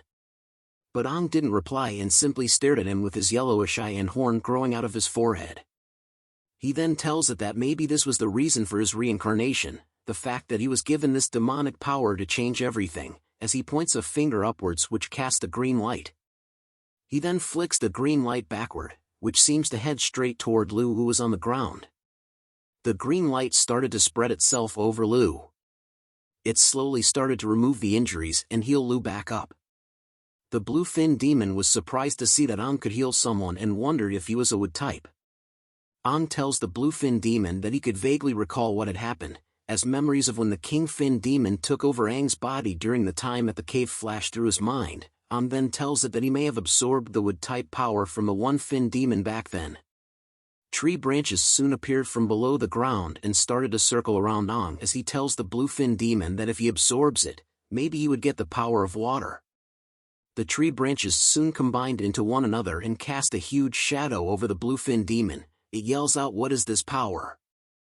I've never seen it. Never seen it. Ong was T-posing over the bluefin demon as he stood over it on top of the wooden structure he had created. Ong proceeds to tell the bluefin demon that he was excited to see the extent of the demonic power with his hand fully changed into a red demonic skin tone with black nails. Ong continued to stand on top of his wooden structure as he exudes a deadly red aura into the bright moon night. The bluefin demon trembled in fear at the fact that Ong could absorb the abilities of a one-fin demon's core and that he had turned into a demon himself. Ong smirks at the fact that it was interesting for him to see a demon trembling with such intense fear, as before in his past life he had never seen such a thing. Ong proceeds to stomp his feet hard onto the wood, before diving head-first towards the bluefin demon as it trembles in fear of what Ong had become. With a smile on his face, Ong tells the bluefin demon straight to its face to hit him with all that it got. This catches the bluefin demon off guard. Ong tells it that he just wanted to see how strong he was in this form. Agreeing to his request, the bluefin demon started to cast its ability while asking Ong what he was and whether he was human or demon. It shouts as it attempts to hit Ong, but Ong leaps backward and easily dodges its attacks. Ong backs away from the bluefin demon and glossed over the fact that it could manipulate elements. He then stretches his demonic hand forward, telling it that he had recalled that the wood-type demon he absorbed had a certain skill. A certain green aura started to appear on his demon hand as he crunched his fingers together. Tree branches soon erupted from the ground below where the bluefin demon was standing at. The branches soon reached its face and slowly crept around it. The tree branches then tightened themselves around the arms, legs, and neck of the bluefin demon while raising it into the air and off the ground. Ong proceeds to cross his arms together while still using the wood-type powers. He smirks and clenches his fists tight together, saying that this doesn't seem hard at all. The bluefin demon tried to reach out with its claws and said that it was getting strangled. It screams out in pain as Ong watches from afar, telling it to go on and struggle. The bluefin demon started to gasp for air and muttered that it needed to use its trump card, just as the water started to leak from its body. The bluefin demon soon disappeared from the clutches of Aang's wood powers as large torrents of water are seen heading towards him. The bluefin demon had used his trump called Disintegrate. Aang gazes at what just happened and remains silent. He jumps back from where he previously stood just as the large torrents of water slam the ground, causing cracks to appear everywhere. But the bluefin demon appears right in front of Aang with its body made of half water. Just as Aang was retreating backward, the bluefin demon giggles and tells Aang that it was not enough and reaches towards him with its massive clawed hand. It tells Aang that he couldn't kill it and grabs onto Aang's arm as he tries to defend himself. Its clawed hand grips hard onto Aang's arm and tells him that he was a wood type, and that he couldn't disintegrate like it could, before ripping Aang's arm away from his body in a swift motion. Aang continues to remain silent even after having his arm ripped out. He continues to block the incoming attacks of the bluefin demon as it laughs in Aang's face, telling him that the demonic power was something a human could never understand. The bluefin demon was finally able to land a hit on Aang as it kicks him right in the stomach, screaming out that it was stronger than Aang. The deadly kick sent Aang flying and crashing into numerous trees in the forest. But Aang was smiling even after having his arm ripped and being kicked in the stomach. As he flies through the air due to the power of the kick, time seemed to stop for a moment. A giant hand made of wood soon appeared behind Aang, catching him in the air and stopping him from flying back any further. Aang then stood up and started to walk towards the bluefin demon, telling it that it was right about how he did not know how strong the demonic power was yet. Aang then looks up and asks the bluefin demon if it knew that Aang was the strongest warrior and that he was good at learning new things. Aang proceeds to tell the bluefin demon that all he needed to do to kill is to learn and familiarize himself with demonic power non-stop, just as his wood-type power seemed to heal and create a new arm as if he was the one-fin demon that took him to the cave. The bluefin demon was shocked to learn that Aang had figured out how to do wood-type self-regeneration in an instant. Aang then shows off his new arm to the bluefin demon, telling it to look and that he did just as he told it, about the fact that Aang was good at learning new things. Aang then takes a heavy stomp onto the ground, before placing himself into a runner starting position stance. He dashes forward with insane speed and with murder in his eyes. As he continued to run toward the bluefin demon, A tree branch appeared right below his foot and lifted it. Jumps off of it to gain speed, and continued to do the same as he propelled himself forward with greater speed with the help of the wood power. The bluefin demon was alarmed to see that was already right in front of it. It tries its best to back away from but something went wrong. It looked at its foot and realized that it was tangled with tree branch skill, which came sneakily from the ground below it. Aang's hands soon appeared on the bluefin demon's face. He grips it hard onto it, causing the bluefin demon to scream in fear as his body releases a deadly red aura all around. Looks at the bluefin demon's face with a smirk. He said, "Don't run away." With the tree branches erupting from the ground to lift up. He now stood over the bluefin demon, causing it to kneel before as he holds its face close to his. Cracks started to appear on the bluefin demon's face as told it that he was getting bored of their fight. The bluefin demon screams out about its insides just as bright green bubbles started to appear all over it. Continues to hold on tight to the bluefin demon's face as it screams out in pain with green lights appearing out of its body. A green explosion was soon seen, just like the ability of Lu. Stood still with his body unscathed from the explosion, but the bluefin demon was no longer present. Shards of blue color were then seen floating in the air. A piece of the blue shard behind soon started to leak water. Water started to flow around a blue core in the air.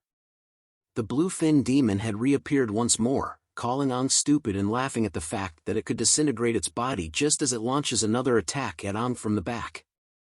But spikes soon appeared from below the ground, piercing through the bluefin demon's body in many places, stopping its attack from ever reaching in the first place. Turns around and tells it that he knew about it and that its core, which was vital to demons, was not able to disintegrate itself.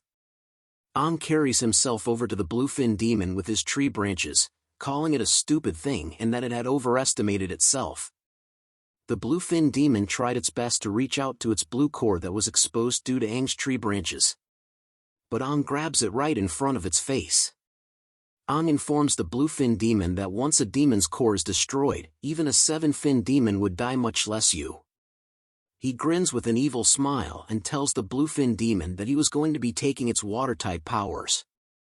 The bluefin demon soon met its demise as its body slumped over motionless. Its body soon began to turn into water. And water soon flowed down the spikes and onto the ground.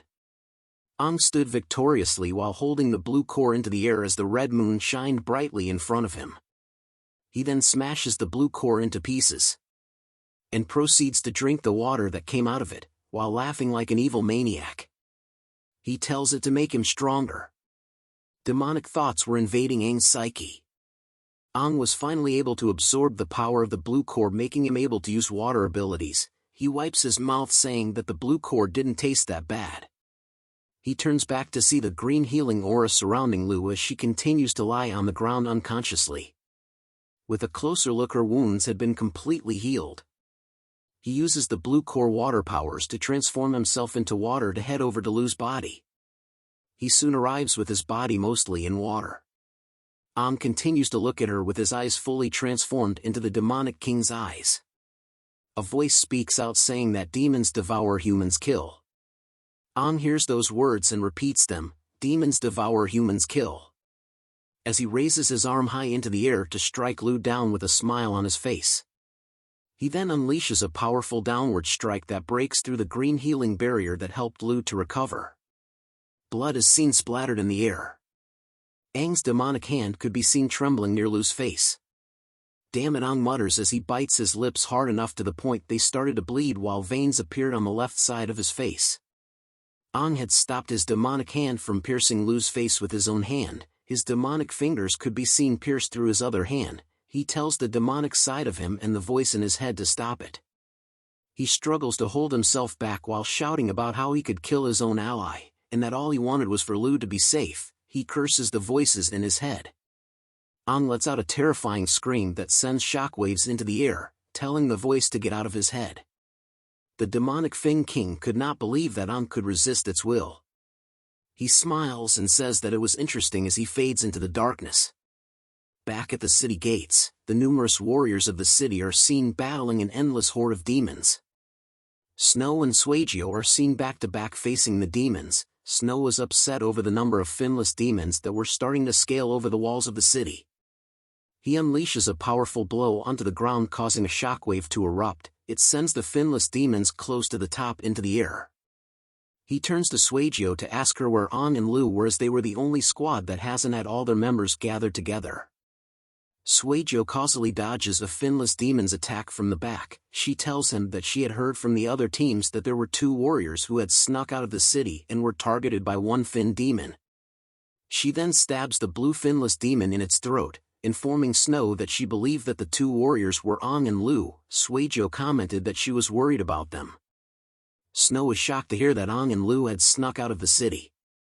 Suejo touches her head while telling Snow to stop asking her all these questions about being targeted by a one-fine demon, as she couldn't imagine how bad that would be. Snow decides to unleash his anger onto the countless waves of finless demons, cursing at them and wondering why 2 one-fin demons had to appear. The both of them rush towards a blue finless demon that had reached the top. He tells her that they should focus on enduring the demon wave for now. Jean and Jel are seen rushing back to the city at full speed. They have finally reached the outskirts of the city, where they immediately strike down the finless demons that were within their reach. Joel speeds his way to join Jean and Jel. He then asks about how their cores were doing. Jean was seen in the air with his fist raised high into the skies as countless finless demons watch him. He slams a powerful fist into the blue finless demon, smashing its face into bits and sending shockwaves that pushed away the other finless demons. He then turns to Joel to tell him that his core was not that exhausted and that Jel's core should be in the same state as his. Jel's magnificent chest was moving up and down as she weaved past the countless finless demons. She thinks about the fact that the higher the explosive power, the more core energy is depleted, and because of that the strength exerted becomes weaker. Thankfully Jean and she were able to fight together against the red one-fin demon. If they hadn't done that, their cores would have been depleted, which would have made the demon wave a whole lot more problematic. She sends a finless demon to fly towards another one with an immense leg kick to its stomach. The 3 of them were now close to one another while facing the endless stream of finless demons. Jel asks Joel what they should do next. Joel continues to cut down any finless demon that got close to him, telling Jean and Jel that since they had killed the one-fin demon, the attacks of the no-fin demons had decreased significantly, and since the other one-fin demon is gone, the finless demons that were present were like soldiers without a commander, causing them to attack aimlessly. But although these no-finless demons have no thoughts of their own, they at least understood the idea of the fear of death. Joel then informs Jean and Jel that they should make the endless horde of finless demons fear them. Joel's fighting spirit erupts in a blue aura as he tells them that they should use this opportunity to weaken the finless demon's desire to attack, and to buy time for the soldiers on the wall to call for backup. Each of them had to be wary of their cores as well. "Let's give them an explosive battle this time," Joel shouts with a crazy look in his eyes. The cores on Jin's and Jel's chests began to shine brightly as they agreed to Joel's plan. The finless demons looked up to the skies as 2 red streaks of light shot up into the air. Jean and Jel had jumped up high to the point that they were over the city and its walls. They prepared to unleash a powerful attack from the skies, as Jean tells Jel that they should make these bastards explode till there's nothing left of them, as they both jumped into the skies and dove headfirst downwards. Their paths of red lights intertwined in the sky as the countless finless demons could do nothing but watch them fall from the sky. A powerful red impact in the form of lightning destroyed the ground where the horde of finless demons was, sending the others flying through the air due to its immense shockwave. A gigantic hole could be seen from the sky as a dust cloud formed a circle around it just barely outside the city. 2 figures appear in the dust with their cores shining bright red. Jel informs Jean that this was the second time that they had to utilize their cores in battle if they included the attack on the one-fin demon as well. Jean tells her that if the cores on their bodies had no limitations, he would have been able to utilize this form of his to keep killing the demons. They both then took a step back and launched into a powerful red wave that cuts through the endless hordes of finless demons. Joel stood alone against numerous finless demons that were watching him. His blue aura rises from his body as he comments about the strength of the red cores was truly the most explosive. He then dashes through the waves of finless demons as well and heads towards the city wall. He smiles with joy as he cuts down the endless waves in front of him with his knife. Joel was a battle maniac. Snow and Shujio watched from above on the city's gates as the three squadron leaders tear through the endless horde of finless demons. Shujio wipes out her camera and takes a photo of them, commenting that it was an amazing moment as it was her first time witnessing their squadron leaders in action, showing off how strong they were. Snow watches the squadron leaders with a deep gaze. His thoughts were filled with awe of the squadron leader's strength, which represented the strength of a warrior with a one-finned core. Snow is so jealous as he wanted to be like them. Joel exhales heavily as smoke could be seen coming out from his mouth while a sweat drop drips down his face. Joel, Jean and Jel were now back together with their backs facing one another. Joel asks if Jean and Jel were alright. Jean replies that they were fine and that their bodies could still take it. Jel informs Joel that at least they were having a good time killing these demons. The three of them were standing alone in front of the city's gates surrounded by endless numbers of finless demons. Joel notices that the finless demons were beginning to back away and had stopped their attacks. He informs Jean and Jel that it looks like their plan was working and that it was about time that they cheered up the other warriors. Joel shouts out to the warriors, "Replenish your strength. Keep on fighting. The demon wave has been forced to retreat." The warriors on top of the city walls cheered upon hearing Joel's words as they shout out that their three squadron leaders were the best. Joel heard their cheer and stated that it was wonderful to hear. But something catches his eyes as he shouts at Jean and Jel to watch out as something was coming their way. They sensed the presence of a powerful one-finned demon that had appeared all of a sudden behind the finless demons. Jel wondered if it was the last one-finned demon. The smoke reveals a figure carrying something with a bright red light on its chest. The finless demons did nothing to the figure but only stared at it. The three squadron captains were shocked to see something. They see the figure of An carrying Lu through the demon wave. An wore an expressionless face as the squadron leaders called out his name. An continued to walk through the horde of endless finless demons after the squadron leaders called out to him. The finless demons could only stare at him as he walked by. Jel was shocked to see both An and Lu while being curious about what had happened to the one-fin demon that was with them.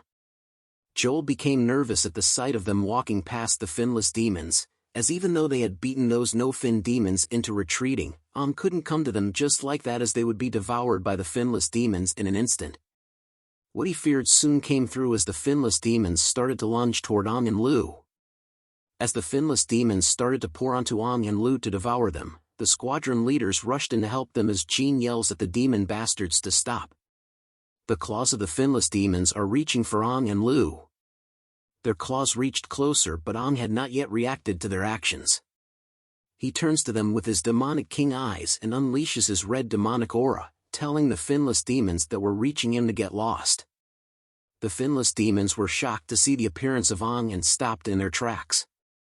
A shockwave came out of Aang's body that sent the endless horde of finless demons back, enforcing their retreat from him. A red finless demon is seen kneeling on the ground before Aang. It struggles and moans before running away from Aang. The other finless demons were shocked to see one of their own runnings away. The rest of the finless demons then followed suit and began to run away from Aang and Lu. Aang could only stand still as the endless waves of finless demons run past him to escape. Jean comes to a screeching halt as he witnesses what had just happened.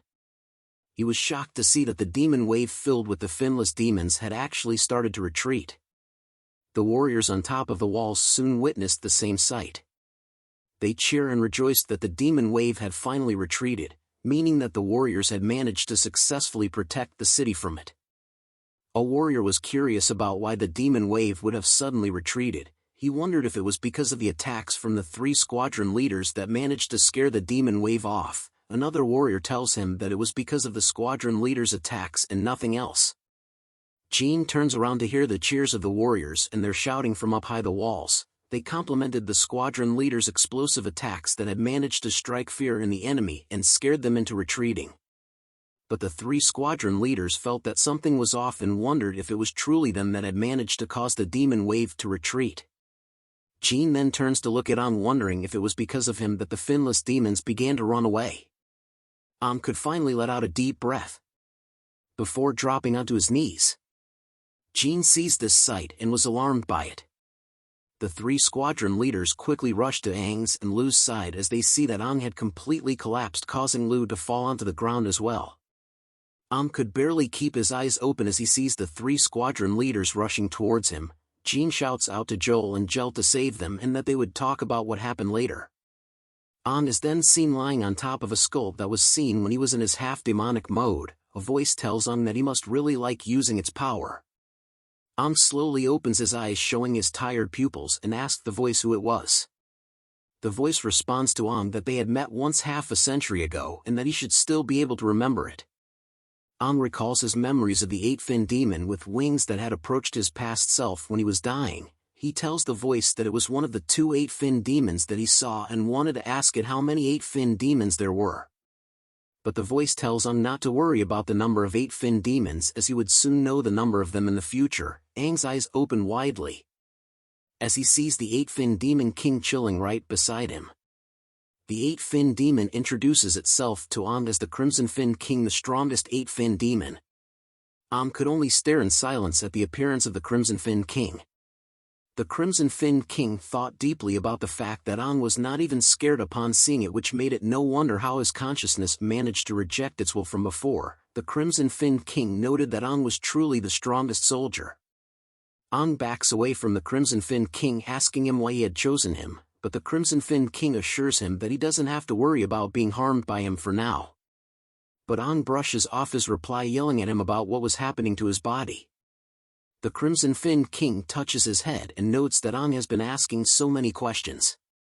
The Crimson Fin King's hand had suddenly appeared right beside Aang's face, which shocks him.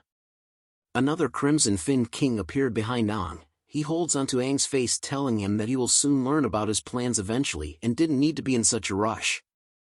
It points a sharp fingernail at Aang's body, telling him that his body was its as well, and due to a variety of reasons the Crimson Fin King might have to hibernate for a long time. He caresses Aang's naked body with its clawed hands, telling him face to face that in order to keep the both of them safe, Aang needed to work hard on evolving himself in the future. The Crimson Fin King that was holding onto Aang slowly vanished from him as he stares at the other Crimson Fin King that stood up in front of him. The Crimson Fin King reaches its hand towards Aang and continued on from what the other Crimson Fin King was saying, and that Aang needed to get closer to the near-perfect being that the Crimson Fin King was. Aang slowly stands up and laughs at the Crimson Fin King, asking it how low it thinks of us human beings. He yells out at the Crimson Fin King that it was a bastard and that he would kill it while attempting to punch the Crimson Fin King. But a voice shouts at Aang, telling him to wake up. Aang was seen half asleep in pajamas holding onto something. Shujio and Snow could be seen in the background rushing towards him as Aang was shocked to see that he was holding onto Lu's shirt with his fist raised in the air. Aang could stare at Lu's naked chest and commented that it was so white, but then realizes something was off. He had the monkey pervert face as he thinks about what he was doing. A slapping sound is heard in the air. Aang is seen on the ground being grappled by Lu's employees, who cursed him for doing what he did to Lu. They couldn't believe that Aang had the courage to grope Lu, and that even if he was Lu's savior, what he did was unforgivable. Another employee yelled out that they should cut off his hand and kill him afterward. Aang could only take in their attacks as a red handprint is seen on his face. Snow wondered if he should join in or stop it, while Shujio is seen taking photos of what was currently going on. Lu buttons her shirt with an embarrassed look, telling the employees to bury Aang after they were done with him. "Nonsense," said a voice behind Lu, causing her to turn around to see who it was. A man wearing a white uniform is seen standing with the three squadron leaders, asking Lu if that was how she was going to treat the savior of her life. Everyone in the room lowered their heads in the presence of the white uniformed man's arrival. Lu bows her head and calls him father, while the other employees called him master. Aang was still on the ground when he heard what they called the man in the white uniform. It was Lu's father. Joel introduces him as the leader of the famous martial arts sect in Helios City, the head of the Sidhu family called Sidhu Sungong. Joel then asks Aang if, since he was from Helios City too, surely he would recognize the man in front of him. Aang stares and thinks deeply that this man was the father of his comrade and the one who seems to have been taking care of him since he was in a coma. Aang proceeds to bow and show his respect to Lu's father, greeting him as sect leader Sidhu and thanking him for the good care that he had shown him. But sect leader Sidhu laughs it off and tells Aang that it was no worries. He touches Aang's shoulder and informs him that since he had saved his daughter's life, the Sidhu family is extremely grateful for his courage in rescuing his daughter. He turns to Jean and tells him to tell everyone that they can take a rest in the Sidhu family's dojo and that they would celebrate the demon wave's retreat later. The 3 squadron leaders bow their heads and apologize to him for the troubles. He informs the 3 squadron leaders that he had watched them since young so they didn't have to say such things and to treat the Sidhu family's dojo as their own home while taking care of his daughter. He explains that Lu has a pricky personality so they needed to punish her accordingly and train her well but made sure to not show her any special treatment. Jean informs the leader that there was nothing to worry about and that the 3 squadron leaders would do their best. Lu was upset over what she heard her father tell the squadron leaders. But Jean informs the others that they needed everyone to leave the room except Aang. Aang was caught by surprise. The 3 squadron leaders were now alone in the room with Aang. Jean then talks about the one-fin demon that had appeared in the warrior exam and about the demon wave, asking Aang if he knew anything about it. But Joel cuts him off, telling Jean that even though Aang was his own team member, he should not hesitate in his words. Joel then informs Jean that he would do it instead. Joel calls out to Aang to ask him a question. The 3 squadron leaders' aura erupt intensely as they glared at Aang when Joel asked him if he was a demon. There was a brief moment of silence between the captains and Aang after Joel asked the question. Aang remained speechless upon Joel asking him if he was a demon. The captains continued to stare at our boy. Aang decides to laugh off the question and ask them if they were kidding. He explained to the captains that Lu when he had just narrowly escaped the clutches of a one-fin demon, but Joel wasn't impressed by Aang's answer. He tells Aang that the other one-fin demon was killed by Jean and Gel. As he continued to walk closer to Aang, he looks at Aang with a confident look and asks him another question. You killed that one-fin demon by yourself? Joel continues to question Aang by leaning forward, asking him how did he escape with Lu. Aang began to feel uncomfortable at the questions that Joel was asking him. His thoughts started to go haywire as Aang wondered if he was really out of options here. He begins to think of what kind of excuse he could give the captains as they were getting suspicious of them. Joel gives Aang a huge bombastic side-eye that causes his own eye to glow a fiery purple aura. He asks Aang if the reason he was able to escape from the demon's clutches was because he was their accomplice. The bombastic side-eye from Joel caused Aang to sweat profusely as he thinks about whether he should reveal his secret now, but wondered what would become of him if he does. He thought of how the captains would rip him to shreds the moment he reveals his secret to them. Aang continued to think deeply about how the captains wouldn't let this opportunity go. He knew that they wouldn't believe him if he said he was human, as they would treat him as a demon after all, since his body houses the strongest demon called the Eight-Finned King. Joel interrupts Aang's thoughts as he unleashes his core power. A blue aura spreads around them as Joel summons a golden knife in his hand. He tells Aang that if he stayed silent, Joel would have no choice but to resort to violence. Aang's hand trembles upon hearing Joel's threats, thinking to himself about whether he should fight it out with the captains. Gel, our mommy of this manhwa, comes in between both Joel and Aang. She holds onto Joel's arm, telling him to cut it out. She poses in a very interesting way to capture our viewers' attention. She explains to them that only demons with 4 or more fins can turn into humans. To her, Aang didn't seem like a 4-fin demon, but even if there was such a possibility, it would be pointless for him to come into their C-rank city. Jean adds on to Gel's explanation and informs them that demons do not save their companions. They do not understand the concept of comradeship and were selfish and ruthless beings. Jean brings out a past memory and tells them that Aang had risked his life to bring back Lu to the city, so it made Jean not think of Aang as a demon. Joel breaks the tense situation in the air, but cheerfully patting Aang's back. He then asks everyone why so serious, telling the other captains that he knew to stop as he just wanted to tease Aang a little. Joel then tells Aang that it must have been hard on them since he and Lu both cheated death together. Jean recounts Lu's testament that she told them. She stated to the captains that she had fainted while fighting the one-fin demon, and that she doesn't remember anything else. Jean looks at Aang and asked him what exactly happened since he was the one that saved her from its clutches. Even Gel joins in with the questioning with a delicious mommy stance. She asks Aang about whether he had really defeated the one-fin demon. Yes, mommy, he even ate the blue demon core, but we can't tell her that. Even Aang's eyes trembled about seeing her glorious figure after being asked, but he soon realizes that he could come up with other possibilities as he was previously concentrating on the demon within him the whole time. Aang decides to play the role of an idiot and tells the captains that he managed to defeat the one-fin demon because he was a genius. All three captains were too stunned to speak upon hearing that sad excuse from our hero, but nonetheless our hero was happy about his excuse as he blushes. He tells the captains that he could instantly absorb most of the energy in a core and make use of it. This skill allowed Ang to use strength far greater than usual temporarily, which was his secret weapon. Gel reconfirms Aang's claim by asking if it is method of absorbing most of the energy in the core was similar to the effect of the captains activating their core's energy. Ang immediately agreed to what Gel said, hoping that the captains would believe the explanation. The captains briefly and quietly exchange glances with one another on whether to believe Aang's reasoning. Joel breaks the silence with laughter and tells Ang if what he said was really true, then it would mean that he was an actual genius. Jean continues to question Ang about whether he had used the same power during the previous incident to defeat the one-fin demon in the underground cave. Ang agrees with Jin's question and explains to him that the first incident was when he first discovered this power. Ang had felt his body absorb all the energy in the core, so that he could use all that power in an explosive attack. He even managed to blast the demon's body to bits after catching it off guard. But he soon lost consciousness after that because it was his first awakening. This time was when he had used the same method to kill the demon that captured Lu. But because his body couldn't withstand the sudden surge of power, he collapsed right after carrying Lu back. Jean hears the explanation and took a moment to think about it. If Aang's words were true, it would explain why Jean had found his core on his chest broken into 7 pieces.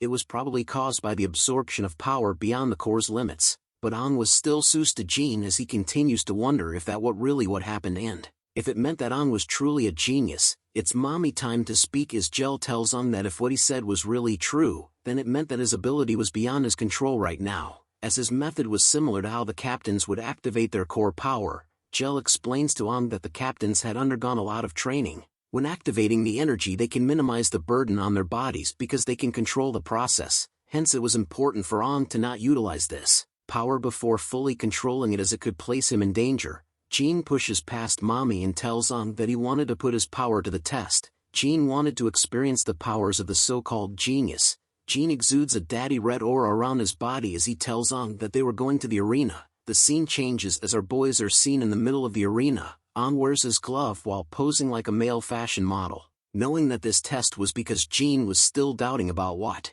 Ang said, Jin's hands are seen slamming against the ground in a heavy manner. He prepares himself in a stance and tells Ang to come on. Ang nervously tells Captain Jean that he would be in his care. Ang looks at the predator mode that Jean was in and knew that he couldn't fight him in his current state, even though the captain's skills were what he considered the most basic of the fundamentals in his past life. But his current body couldn't use those same skills. He touches the core on his chest, thinking about whether he should use the demonic power within him. Brace yourself, Jean shouts as he launches straight at Ang with the speed of a torpedo. Jean takes a swing at Ang as his body was covered in flames, but Ang manages to step side his attack with ease. But the attacks don't stop as Jean takes another heavy step before giving Ang a bombastic side kick to his face. But Ang once again manages to dodge the attack by bending it like Beckham. His eyes were focused on the feet of Jean. Foot fetish maybe? Ang turns around to witness the immense power of Jin's kick as it made a massive gaping hole in the arena, just like your mom after spending a night with me. Just kidding. Gel shouts at Jean to not overdo it.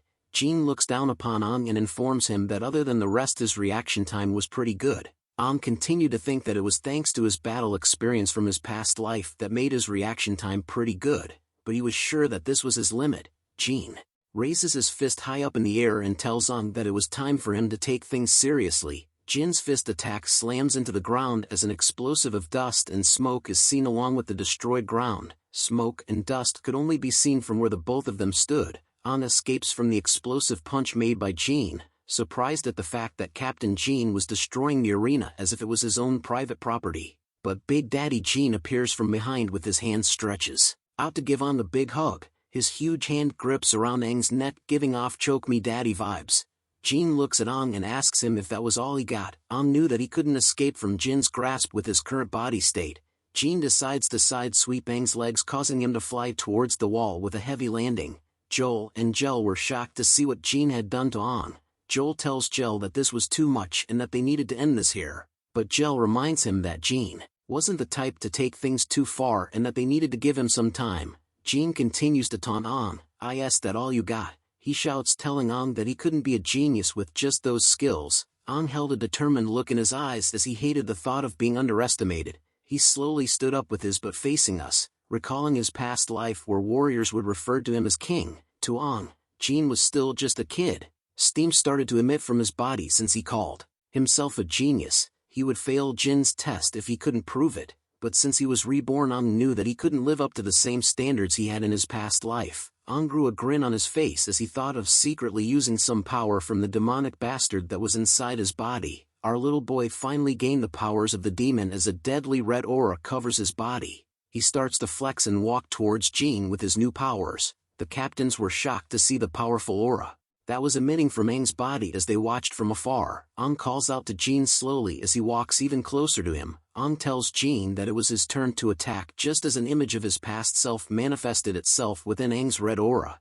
Jin was too stunned to speak as he slowly sees the magnificent aura that Aang was unleashing. It was a massive red storm of aura that compromises of both his past self and the eight-fin demon king. Even more red aura started to erupt from Aang's body as he stood still in a massive crater that had been made from the force of his powers. His synchronization rate was increasing from 18% to 19% to 20% to 25% and finally 30%. Aang could feel his blood being stimulated despite the low rank of his core, but as long as he could utilize the consciousness inside of himself, he would be able to establish and grow the potential of this body. Joel asks Jel if she could feel that Aang's synchronization was still increasing. Jel was surprised to learn that and wondered if Helios City had finally found the genius of the forgotten C-rank city. Even Jin could only stare in shock upon seeing that Aang's synchronization had shot up to 40% and was still growing. He recalls that Lu's synchronization rate was 39%, but Aang had surpassed her by now. Aang called out to Jin, which broke his train of thought. As he slowly approaches Jin, he tells him not to be distracted. How the tables have turned. Here I come, Aang said as he leaped forward with his fist readied. His punch landed straight onto Jin's body, which catches him off guard. Jin smiled upon blocking Aang's attack, realizing that his speed was twice that of the usual and that his stats have gone up as well, but a smile crept onto Aang's face as he calls out to Jin once more. That was a feint attack, Aang shouts as he does a break dancer move on the ground, shocking Jin. Aang had returned the side sweep kick that Jin had given him from before. Jin continued to smile as he praises Aang in his head for doing a good job. Jin couldn't believe that Aang had taken the opportunity while he was being distracted.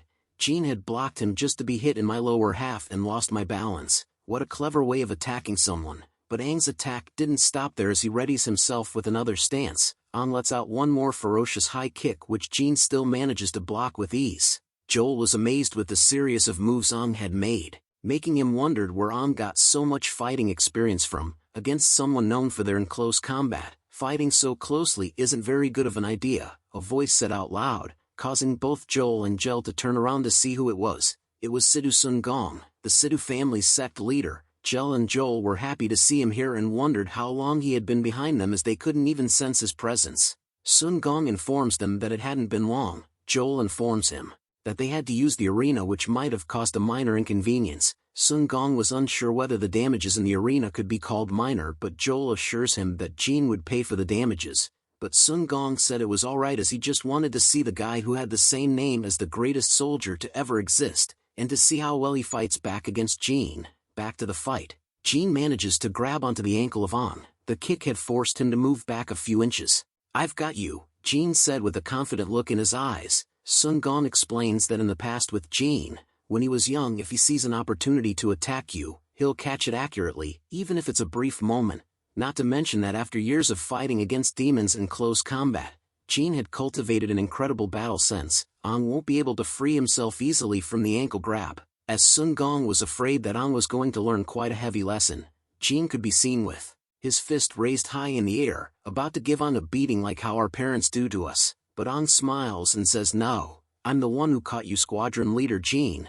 Just as his past self manifests itself in the form of a red aura around Aang, Aang once again bends it backwards like Beckham in the air, which surprises Jin. Aang returns a massive greeting to Jin by giving a huge headbutt. I mean, 2 heads are better than 1, right guys? Sun Gong and the captains were shocked to see what just happened as Jin flew back from the impact of Aang's attack. Jin recovers from the recoil of the attack but grunts in pain while calling Aang a bastard.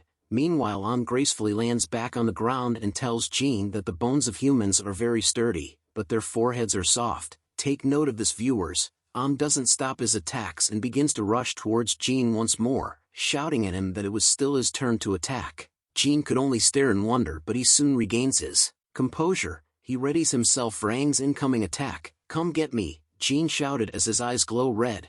Joel commented that Jin was no longer going to hold back anymore. Before Aang could reach Jin had destroyed the ground beneath them in a single move. Aang was impressed by this as it showed that Jin was attacking and defending at the same time. He then stretches his hand out, which showed a faint red glow. Aang thinks to himself that Jin should try a little of the demonic energy he has. The faint red glow soon turned into a massive clawed hand figure in front of Aang. He squeezes his hand hard and used a skill called Crushing Explosion just as the figure of the eight-fin Demon King appeared behind him.